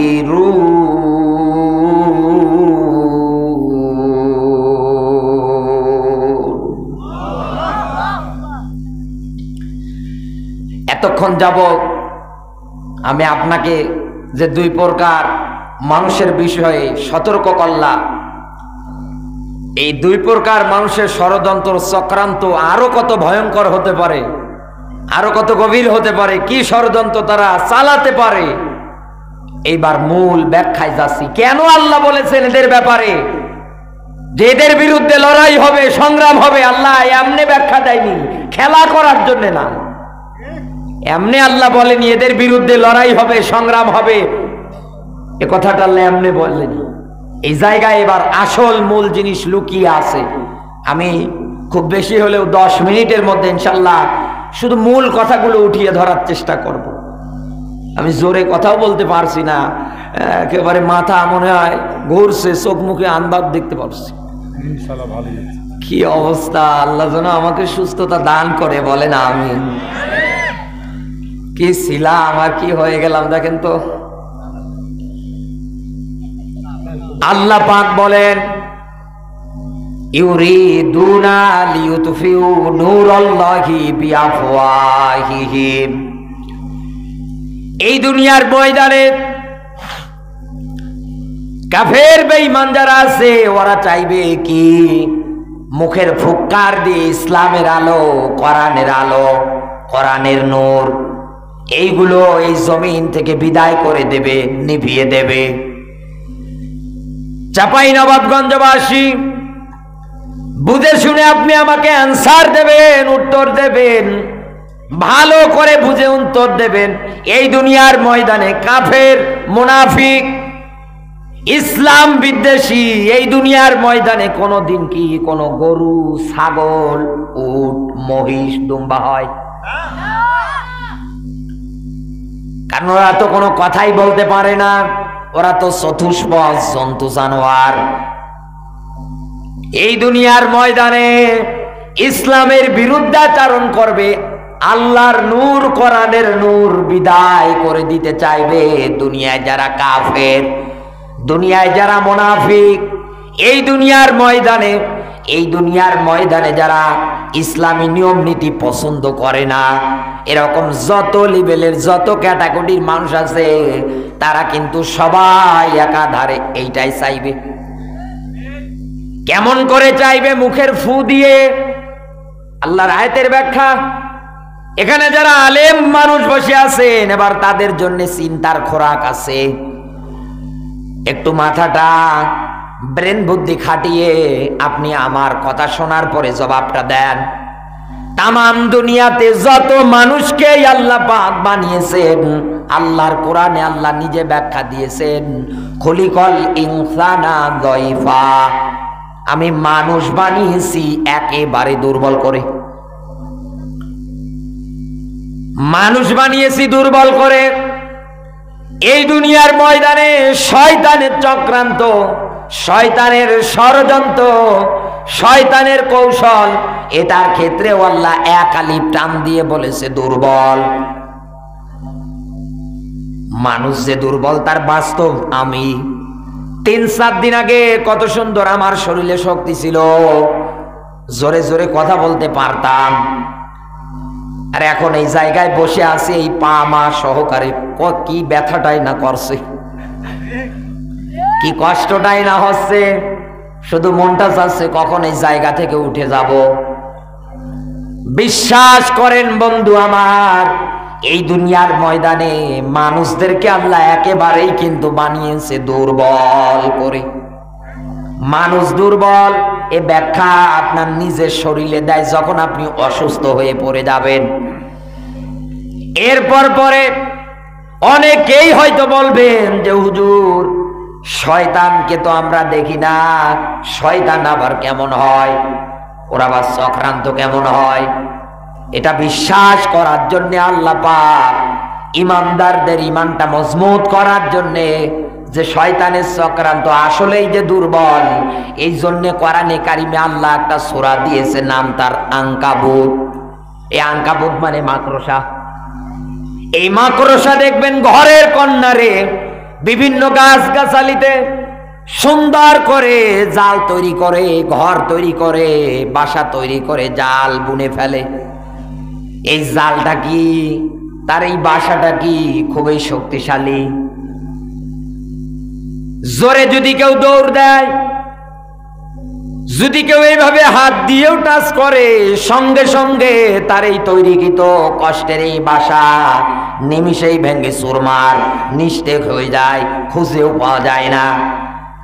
এই দুনিয়ার ময়দানে শয়তান যারা হয়, মিনাল জিন্নাতি ওয়ান নাস, মানুষ শয়তান এবং জিন শয়তান, এরকম যত চক্রান্ত যত ষড়যন্ত্রই করুক না কেন সব দুর্বল। চাপাই নবাবগঞ্জবাসী কিন্তু একটা জায়গায় আমার আল্লাহ আর দুর্বলের কথা বলেনি। আমি এই যে পাশে এসেছিলাম, এটা আমাদের এখন খুবই জানা দরুলি, ওই জায়গাও বলেছিলাম। একটা জায়গায় শুধু ব্যাখ্যাটা দুর্বল আর আসেনি, সেই ব্যাখ্যাটা হচ্ছে ইন্না কাইদা কুন্না আযীম, মেয়েদের ষড়যন্ত্র, মেয়েদের চক্রান্ত কিন্তু ভয়ঙ্কর। বাস্তব এক্সাম্পল, বাস্তব উদাহরণ দিলে এইভাবে দিচ্ছি। আমার যুবক ভাইয়েরা যারা বসে আছে এই চাপাই নবাবগঞ্জের 14 ফেব্রুয়ারি ভ্যালেন্টাইন্স ডে, বিশ্ব ভালোবাসা দিবস পালন করার জন্য টাকা পয়সা গুছিয়ে রেখেছে, বিউটিকে ফুল দেবে। তাই একবার যদি কোনো পার্কে গিয়ে পুলিশের হাতে ধরা পড়ো, আর এই বিউটি যদি ওই জায়গায় বলে, স্যার আমার বাড়ির থেকে ফোন করে জোর করে এনেছে। এই দেশের এখন সর্বোচ্চ আসন পর্যন্ত মহিলা স্পিকার, যিনি উনিও মহিলা। বিভিন্ন আসন মাসনে যেখানেই বসে আছে মেয়েরা, একবার যদি ডাক দিয়ে বলে, স্যার ওই আমার নিয়ে এসেছে জোর করে, পুলিশ বলবে, মামুনি তুমি বাড়ি চলে যাও, বেটা আসো। আচ্ছা মারা মেরে সোজা করে দেবে। তার মানে সব জায়গায় ওদের কৌশল চলে, টেকনিক চলে, তোমার চলবে না। এটাতেও যদি বিশ্বাস না হয়, কারণ কোন মুসলমান ঘরের সন্তানেরা কোনদিন 14 ফেব্রুয়ারি ভ্যালেন্টাইন্স ডে ভালোবাসা দিবস পার্কের মোড়ে মোড়ে বসে বসে বিয়ে না করার আগেই পালন করতে পারে। কিসের ভালোবাসা বিয়ের আগে? হ্যাঁ, ভালোবাসা। নিজের মা বাবা না খেয়ে মারা যায়, মা বাবার ভালোবাসে না, আর আরেকজনের ভালোবাসে। হায়রে মানুষ! আমার বন্ধুরা, এক্সাম্পল উদাহরণ দেওয়ার জন্য, মেয়েদের ষড়যন্ত্র চক্রান্ত যে ভয়ঙ্কর হয়, মা বোন যারা এসেছেন কান খাড়া করে শুনে যান, খুবই জরুরি দরকার। কেন আপনাদের ব্যাপারে আল্লাহ এই তথ্যটা দিলেন, একটু তো মনের ভিতরে ভয় ভীতি আনা দরকার। মায়েরা তো এমনিই নরম মানুষ, মায়েরা তো এমনিই নরম মানুষ, নরম দিলের মানুষ, মন মানসিকতা অনেক নরম।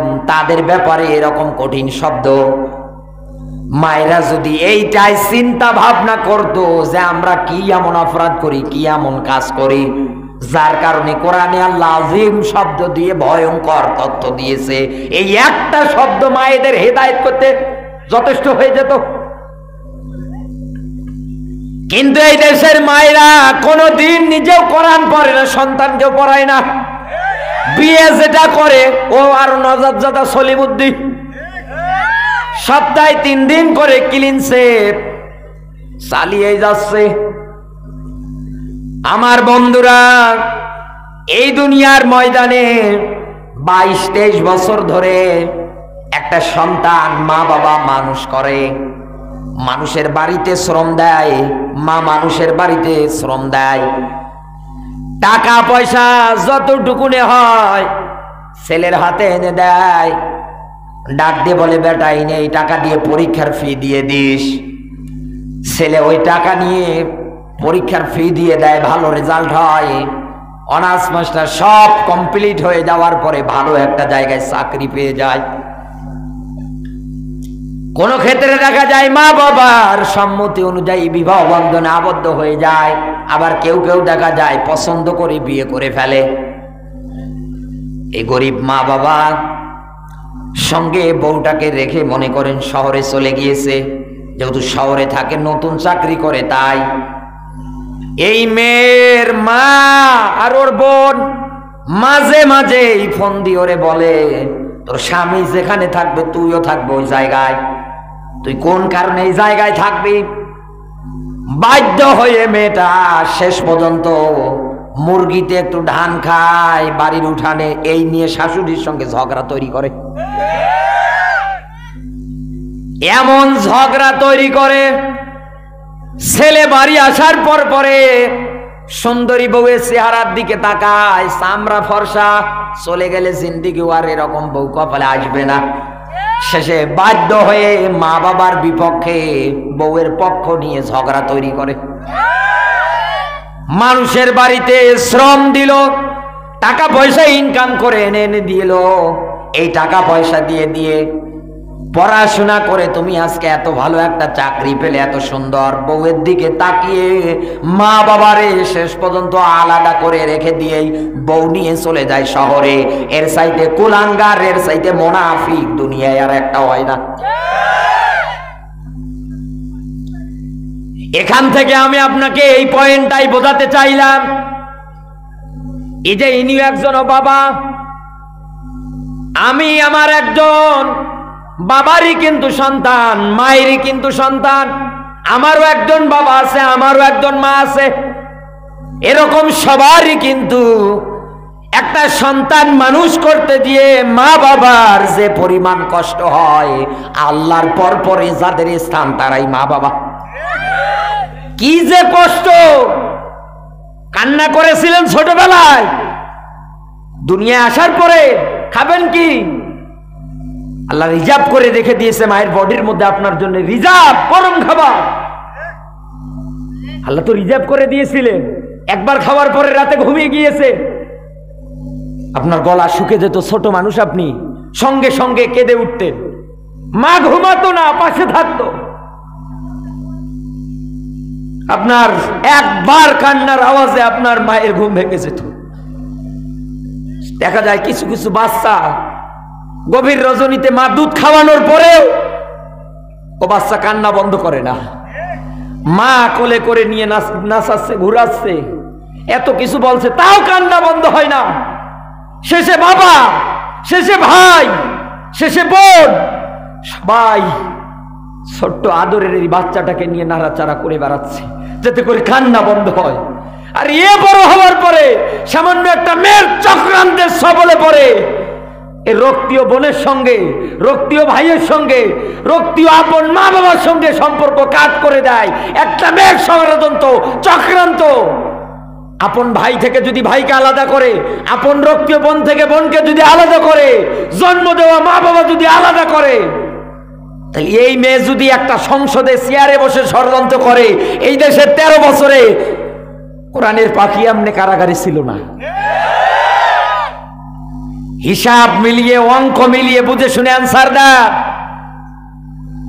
মেয়েদের ব্যাপারে এমনি আল্লাহ আজিম শব্দ দেয়নি, কারণ ওরা রক্তীয় সম্পর্ক ভাঙতে 1 সেকেন্ড ওদের সময় লাগে না। মায়েরা যারা আছেন এই আয়াতটা নিয়ে বাড়ি গিয়ে গবেষণা করবেন, সূরা ইউসুফের 28 নম্বর আয়াত। কেন বললেন? জুলাইখার জীবনী পড়েন, পরবর্তীতে জুলাইখা কালমা পড়ে মুসলমান হয়ে গিয়েছিল, নবী ইউসুফের হাতে হাত রেখে শেষে তার সহধর্মণী পর্যন্ত হয়েছিল। প্রথম অবস্থায় জীবনের ভুল বুঝতে পারেনি, শেষের অবস্থায় বুঝতে পেরেছে। এই দেশে অনেক মানুষেরা আছে, অনেক মায়েরা আছে, এই জুলাইখার ষড়যন্ত্রের কবলে নবী ইউসুফ তখনকার সময় কিন্তু এই কথাটা এই বিধানটা, এই বাণী, এই বক্তব্যটা কিয়ামতের আগ পর্যন্ত থাকবে। মায়েরা যেন আয়াত থেকে পড়ার পর্বে শিক্ষা নিতে পারে যে কেন আল্লাহ পাক আমাদের ব্যাপারে এই শব্দ ব্যবহার করলেন। একটা পরিবার যদি এই হয় একটা মেয়ের ষড়যন্ত্রের কারণে, তাহলে একটা সমাজে যদি মেয়েরা ষড়যন্ত্র করে, একটা রাষ্ট্রে যদি মেয়েরা দায়িত্ব পাওয়ার পরে ষড়যন্ত্র করে, পুলিশ যদি ওদের হয়, র্যাব যদি ওদের হয়, বিডিআর, আনসার, নৌবাহিনী, সেনাবাহিনী সব ওদের হাতে, ওরা যা বলবে তাই করবে। ওরা যদি বলে এখানে এটা ওখানে ওটা, সব একাধারে চালাবে। যুবক ভাই, তুমি মেয়ে নিয়ে যাও পার্কে, না খুব বড় বুকের পাঁঠা, যেই দিন ধরবে আর ওই চাষির বেটি যদি একবার বলে জেলের ভাত খেয়ে মরা লাগবে, কি মনে করেছে? যেখানেই যান ওরাই কিন্তু আছে। আমার বন্ধুরা, উদাহরণ দেওয়ার জন্য, শিক্ষা দেওয়ার জন্য আমি আপনাকে মেসেজটা দিলাম। সামান্য একটা পরিবার যদি একটা মেয়ে এইভাবে তছনছ করে ধ্বংস করে দিতে পারে, এই ষড়যন্ত্রটা যদি ইসলামের বিরুদ্ধে হয়, কোরআনের বিরুদ্ধে হয়, তাহলে কোন পর্যায়ে চলে যায়? বাংলাদেশে এখন যেটা মিলিয়ে দেখতে পাচ্ছি, এই আয়াত এখন 100 কার্যকর। আমার আল্লাহ ডাক দিয়ে বলছেন, এই দুনিয়ার ময়দানে এই মানুষগুলোই চাইবে কি ফুৎকার দিয়ে ইসলামের নূর, কোরআনের নূর ফু দিয়েই নেভাবে। আমি সহ এই জায়গার মধ্যে স্টেজে যতগুলো মানুষ বসে আছে, এই এনাকেই যদি বলি যে এই জায়গার মধ্যে একটা নেমপো বা মোমবাতি আমি আগুন ধরিয়ে দেব, আপনি এখান থেকে বসেই ফু দেবেন, উনি ওখান থেকে ওনার শক্তি প্রয়োগ করে যদি ফু দেয়, দেখবেন ওই নেমপো মোমবাতির আগুন যেটা টুপ টুপ টুপ টুপ করে জ্বলছে ওটা কিন্তু নিভে যাবে। একটা পাথরই সুন্দর করে যদি এইভাবে দাঁড় করিয়ে দেয়, ওর আগা ওর মাথার মধ্যে যদি আমি গ্যাস লাইট দিয়ে আগুন ধরিয়ে দেই, এনাকে যদি বলি ফু দেন, ফু দিলে কিন্তু ওটাও নিভে যাবে। যেহেতু আল্লাহ মানুষকে দুর্বল করে বানিয়েছে, মানুষের পক্ষে এই আগুনগুলো ফু দিয়ে নেভানো সম্ভব। কিন্তু এই দুনিয়ার ময়দানে আল্লাহর কোরআনের আয়াত আমরা জানি, কোরআনের আয়াত আমাদের ব্যাখ্যা দিচ্ছেন, আল্লাহ জানাচ্ছেন, ইন্নাদ-দীনা ইনদাল্লাহিল ইসলাম। আমার কাছে গ্রহণযোগ্য মনোনীত একটা জীবন ব্যবস্থা, তার নাম ইসলাম। কোরআনের ব্যাপারে আল্লাহর বক্তব্য, হাফিজুন, আমি নিজে হেফাজত করব। ও চাপাই নবাবগঞ্জবাসী, তার মানে ইসলামও কিন্তু আল্লাহর, এবং কোরআনের যত নিয়ম কানুন আছে, কোরআনে কারিমের যত বিধান আছে, সব তিনি হেফাজত করবেন। হাফিজুন শব্দ তিনি নিজে ব্যবহার করেছেন। এই দুনিয়ার ময়দানে যে জমিনের উপরে বসে আছেন, এই জমিনের মালিকও কিন্তু ওই আল্লাহ। আপনি আমি সবাই কিন্তু ওই আল্লাহর। সৃষ্টি করেছেন আমাদেরকে, এই জমিনের ময়দানে যতদিন হায়াত দিয়েছে বেঁচে থাকবো। কোন মানুষ যদি সামান্য জিন্দেগির এই হায়াত পাওয়ার পরে ঘোষণা দেয় 41, 81, 91 থাকেন, আপনার জন্যই তো শুধু দুনিয়া না। এই রকম মন মানসিকতা তৈরি দুনিয়ায় যদি করে ফেলে, আমার বন্ধুরা আমি বলে গেলাম, এই দুনিয়ার ময়দানে এই মন মানসিকতা তৈরি করে তাদের একটাই চাওয়া হবে, তারা ইসলাম বিদায় করবে। আল্লাহ কোরআনে ভাষা ব্যাখ্যা ব্যবহার করেছেন মুখের ফু দিয়ে। মুখের ফু দিয়ে তো সর্বোচ্চ নেমপো মোমবাতি এইগুলো বন্ধ করা যায়, নেভানো যায়, আমরা তো জানলাম। কিন্তু ইসলাম তো আল্লাহর, কোরআনও তো আল্লাহর। যদি ফু দেয় একটা জের জবরের পরিবর্তন হবে? কোনোভাবেই কোনো দিক দিয়ে মেলাতে পারছি না।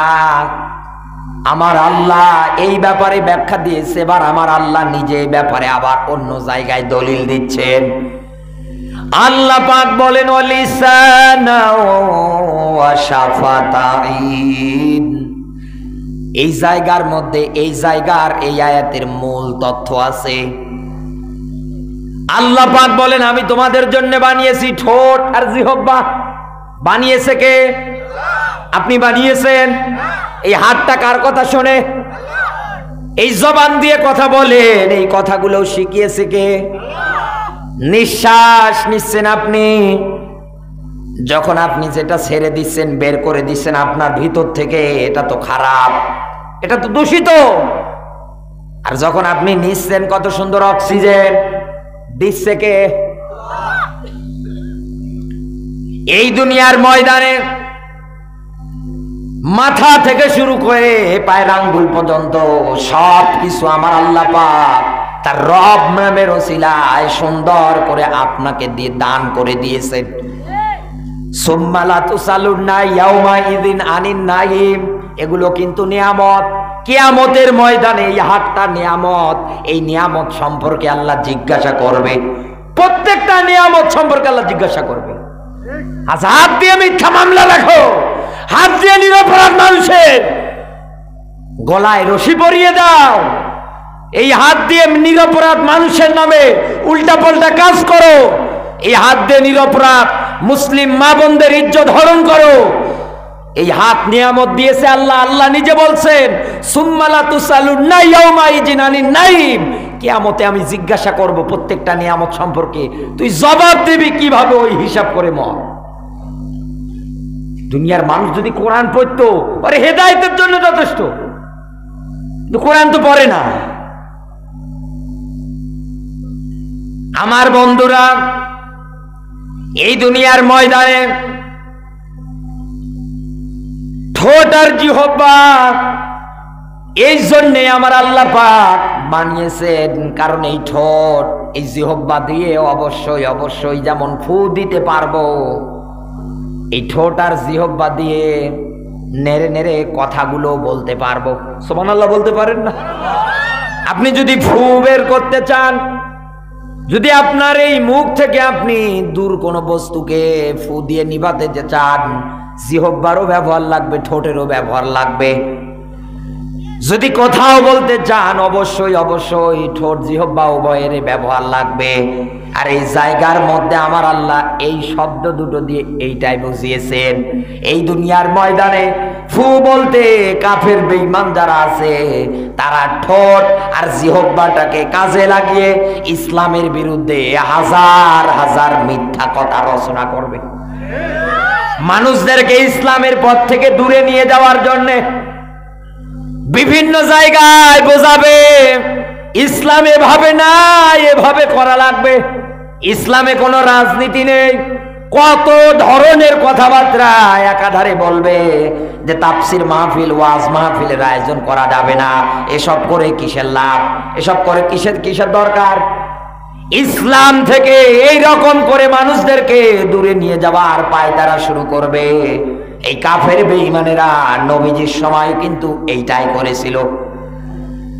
দূর দূরান্ত থেকে লোকজন নবীজির কথা শোনার জন্য, নবীজিকে দেখার জন্য যখন আসতে আরম্ভ করতেন, কাফের বেঈমান যারা আছে ওরা বলতো ওই লোকটা পাগল, ওর কাছে যেও না, ওর একটা পুত্র সন্তানও বেঁচে নেই, ওরা আগামী থেকে বংশের প্রদীপ জ্বালাবে।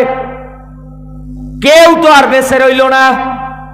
আটপুরে হাজারো গালিগালাজ নবীজিকে কাফের বেঈমানেরা করে বেড়াতো, এমনকি যে রাস্তা দিয়ে হেঁটে যেত রাস্তার মধ্যে কাটা ফুটে ফুটে রাখতো।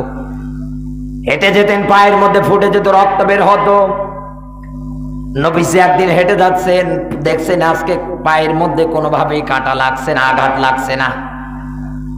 তাকিয়ে দেখলেন একটা বাড়ি দেখা যায়, গিয়ে তাকিয়ে দেখলেন একটা বুড়ি মা অসুস্থ হয়ে পড়ে আছে।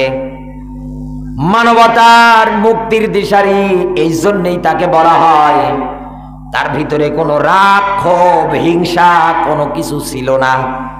নিজে সেবা যত্ন করে তাকে ভালো করে ফেললেন। বুড়ি মহিলা ডাক দিয়ে বলেন, মুহাম্মদ সাল্লাল্লাহু আলাইহি ওয়াসাল্লাম, এত কষ্ট আমি তোমাকে দিয়েছি, কিন্তু তুমি যে এত ভালো মানুষ আমি আগে জানতাম না। তোমার নামে হাজারো কথা বলেছেন কাফের বেঈমানেরা, আমি ওইটা বিশ্বাস করে তোমাকে শত্রু ভেবে তোমার রাস্তার মধ্যে কাটা পুঁতে পুঁতে রাখতাম।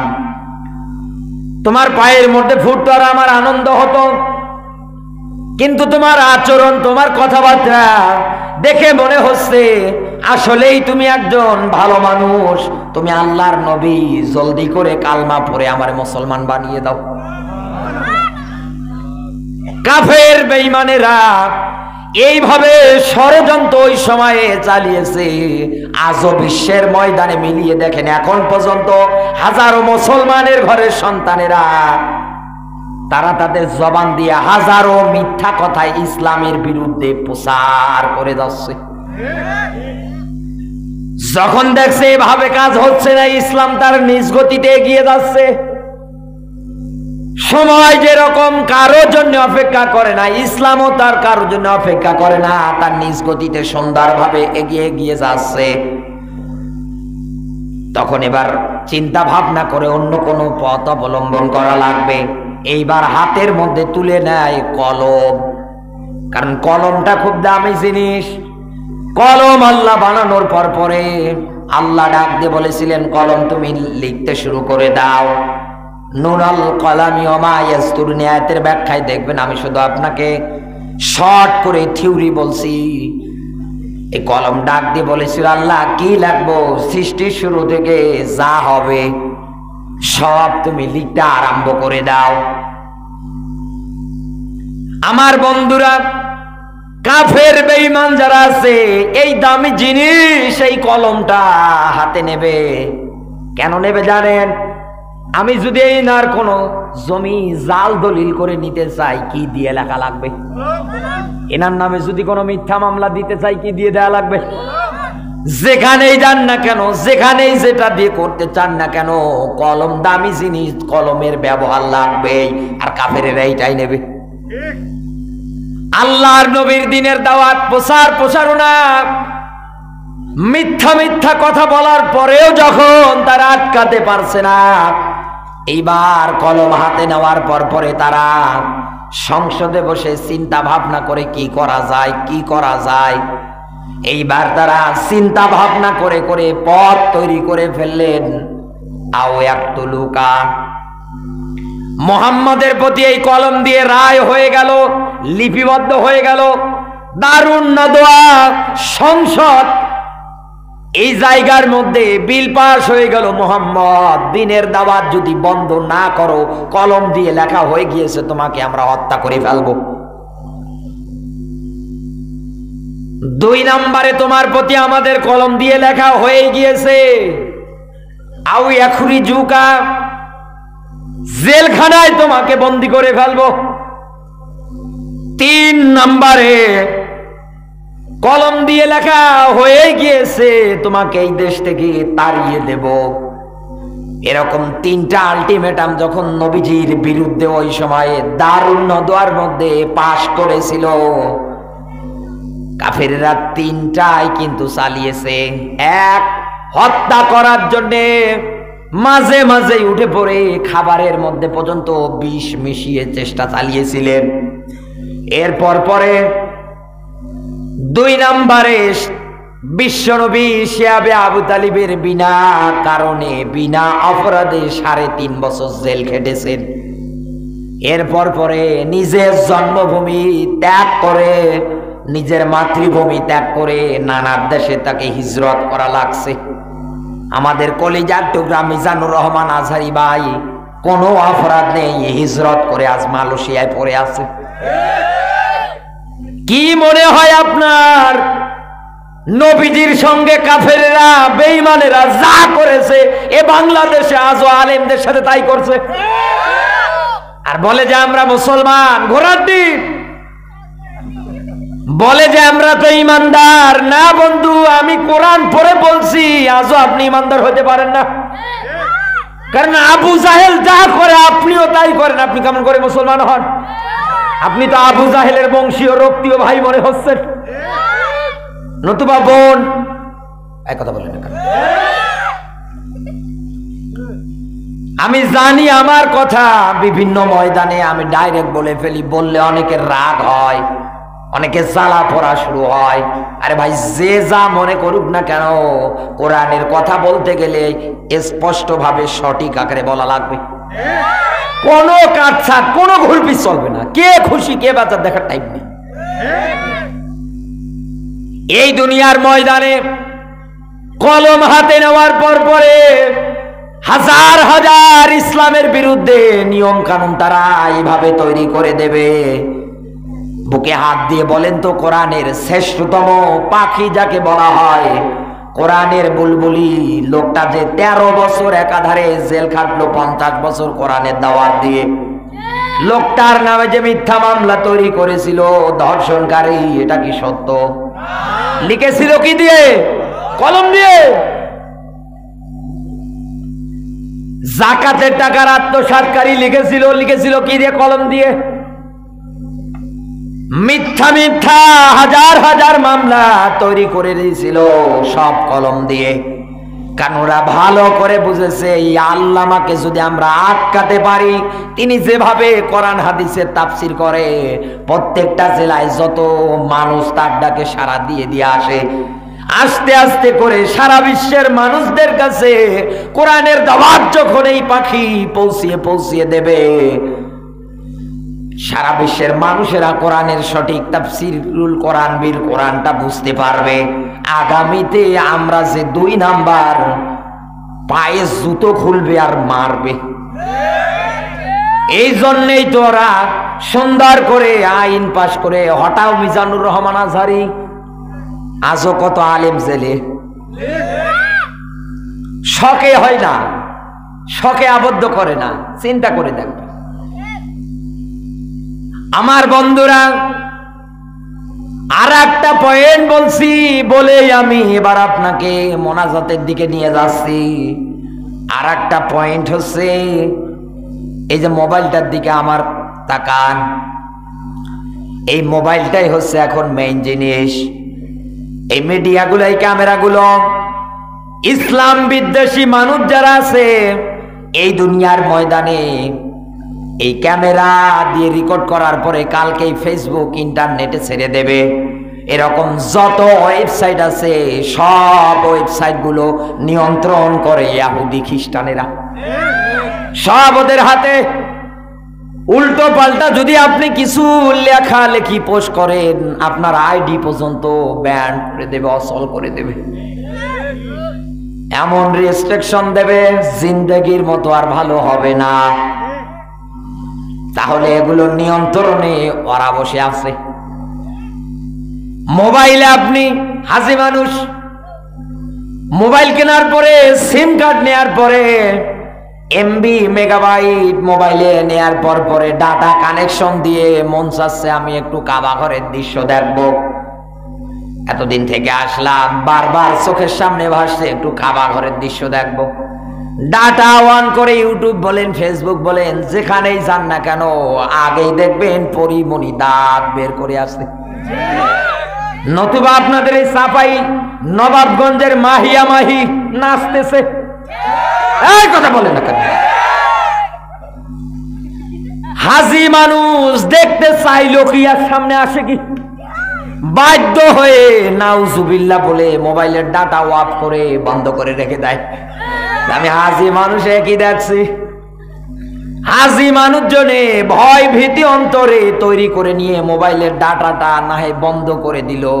মুরব্বী মানুষ, এই কারণে 22-23 বছর, 15 থেকে শুরু করে 32-40 বছর বয়স পর্যন্ত যুবকেরা যদি পায়, ওরা কিন্তু আর নাউজুবিল্লাহ বলবে না, ওরা আগে কিন্তু ভালো করে মেলাবে।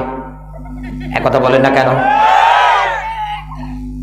এই জন্যে আল্লাহর কোরআন জানিয়েছেন এই খারাপ দৃশ্যগুলো, খারাপ বাক্যগুলো মানুষ টাকা পয়সা দিয়ে ক্রয় করবে একদল মানুষ, আর এই ক্রয় করার কারণে এইগুলো মানুষদেরকে আল্লাহর পথ থেকে, হেদায়েতের পথ থেকে দূরে সরে নিয়ে যাবে।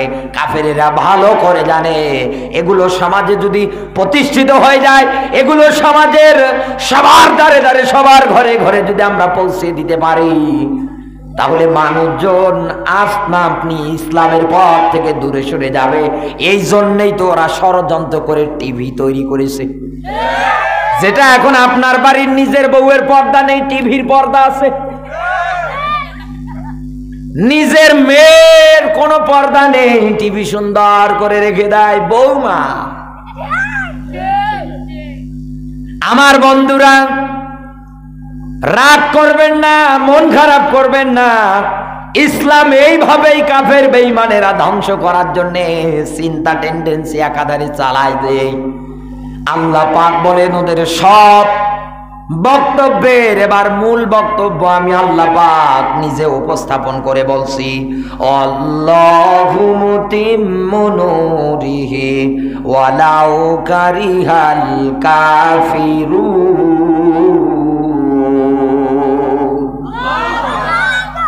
আল্লাহ পাক বলেন আমি নিজে কসম করে বলছি, আমার নূর, আমার আলো, আমি যেহেতু বলেছি লিতুখরি জান্নাতা মিনাজ যুলুমাতি ইলান নূর, জিন্দা মানুষ যারা হবে তাদেরকে এই কোরআন অন্ধকারের পথ থেকে হেদায়েত দিয়ে দিয়ে আলোর পথে নিয়ে যাবে। আমি যেহেতু এই ব্যাখ্যা দিয়েছি, আমি কসম করে বলছি ওই নূর, ওই বিধান, ওই নিয়ম নীতি এই জমিনের ময়দানে একদিন না একদিন আমি জ্বালাবো। একদিন না একদিন এই জমিনের ময়দানে কোরআনের বিধান হবেই কায়েম। যিনি করবেন তিনি হচ্ছেন আমার আল্লাহ। ওই দিন নামাজ কায়েম হবে, সম্পদশালী মানুষ যারা আছে ওরা যাকাত দেবে।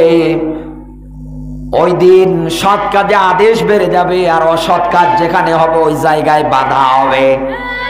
আজ যারা বেপরদায় যারা ঘোরাফেরা করে, একটাও বেপরদায় আর বের হতে পারবে না।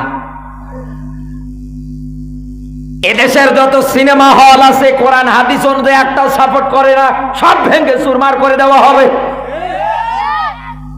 মাদ্রাসা মসজিদ সুন্দর করে তৈরি করা হবে, লোকজন যেন কোরআন হাদিস সুন্দর করে বুঝতে পারে। এক কথায় ইন্নামাল মুমিনুনা আল্লাযীনা ইযা যুকিরাল্লাহু ওয়াজিলাত কুলুবুহুম, যেখানে গেলে মানুষের ভিতরে আল্লাহর ভয় ভীতি তৈরি হবে আর ঈমান বাড়বে। সিদ্ধান্ত নেবে দুনিয়ায় যতদিন বেঁচে থাকবো আল্লাহ বাদ দিয়ে কারো উপরে ভরসা করব না। এই জায়গাগুলো দুনিয়ায় প্রতিষ্ঠিত বেড়ে যাবে। আমি যেটা তাকিয়ে দেখতে পাচ্ছি এখনকার সময়ে ফিতনার জামানায় এখন আমরা হাবুডুবু খাচ্ছি, আর এই ফিতনার জামানার হাবুডুবু খাওয়ার এই জগতের মধ্যে আপনাদের এখন একটাই মাদ্রাসার পড়ে আছে এই জায়গায় 42 জন ছাত্র পড়াশোনা করছে। এই 42 জন ছাত্রের জন্য আমি মুসাফিরের হালতে অসুস্থতা নিয়েই দোয়া করছি, আল্লাহ তোমার নবী জানিয়েছেন মুসাফিরদের দোয়া কবুল করো। মুসাফিরের হালতে আমি দোয়া করছি এই মাদ্রাসার এই 42 জন ছাত্র সহকারে কমিটিতে যারা আছে সবাইকে তুমি সুস্থ রাখো, ভালো রাখো, উন্নত মডেল মাদ্রাসা হিসেবে কবুল করে নাও।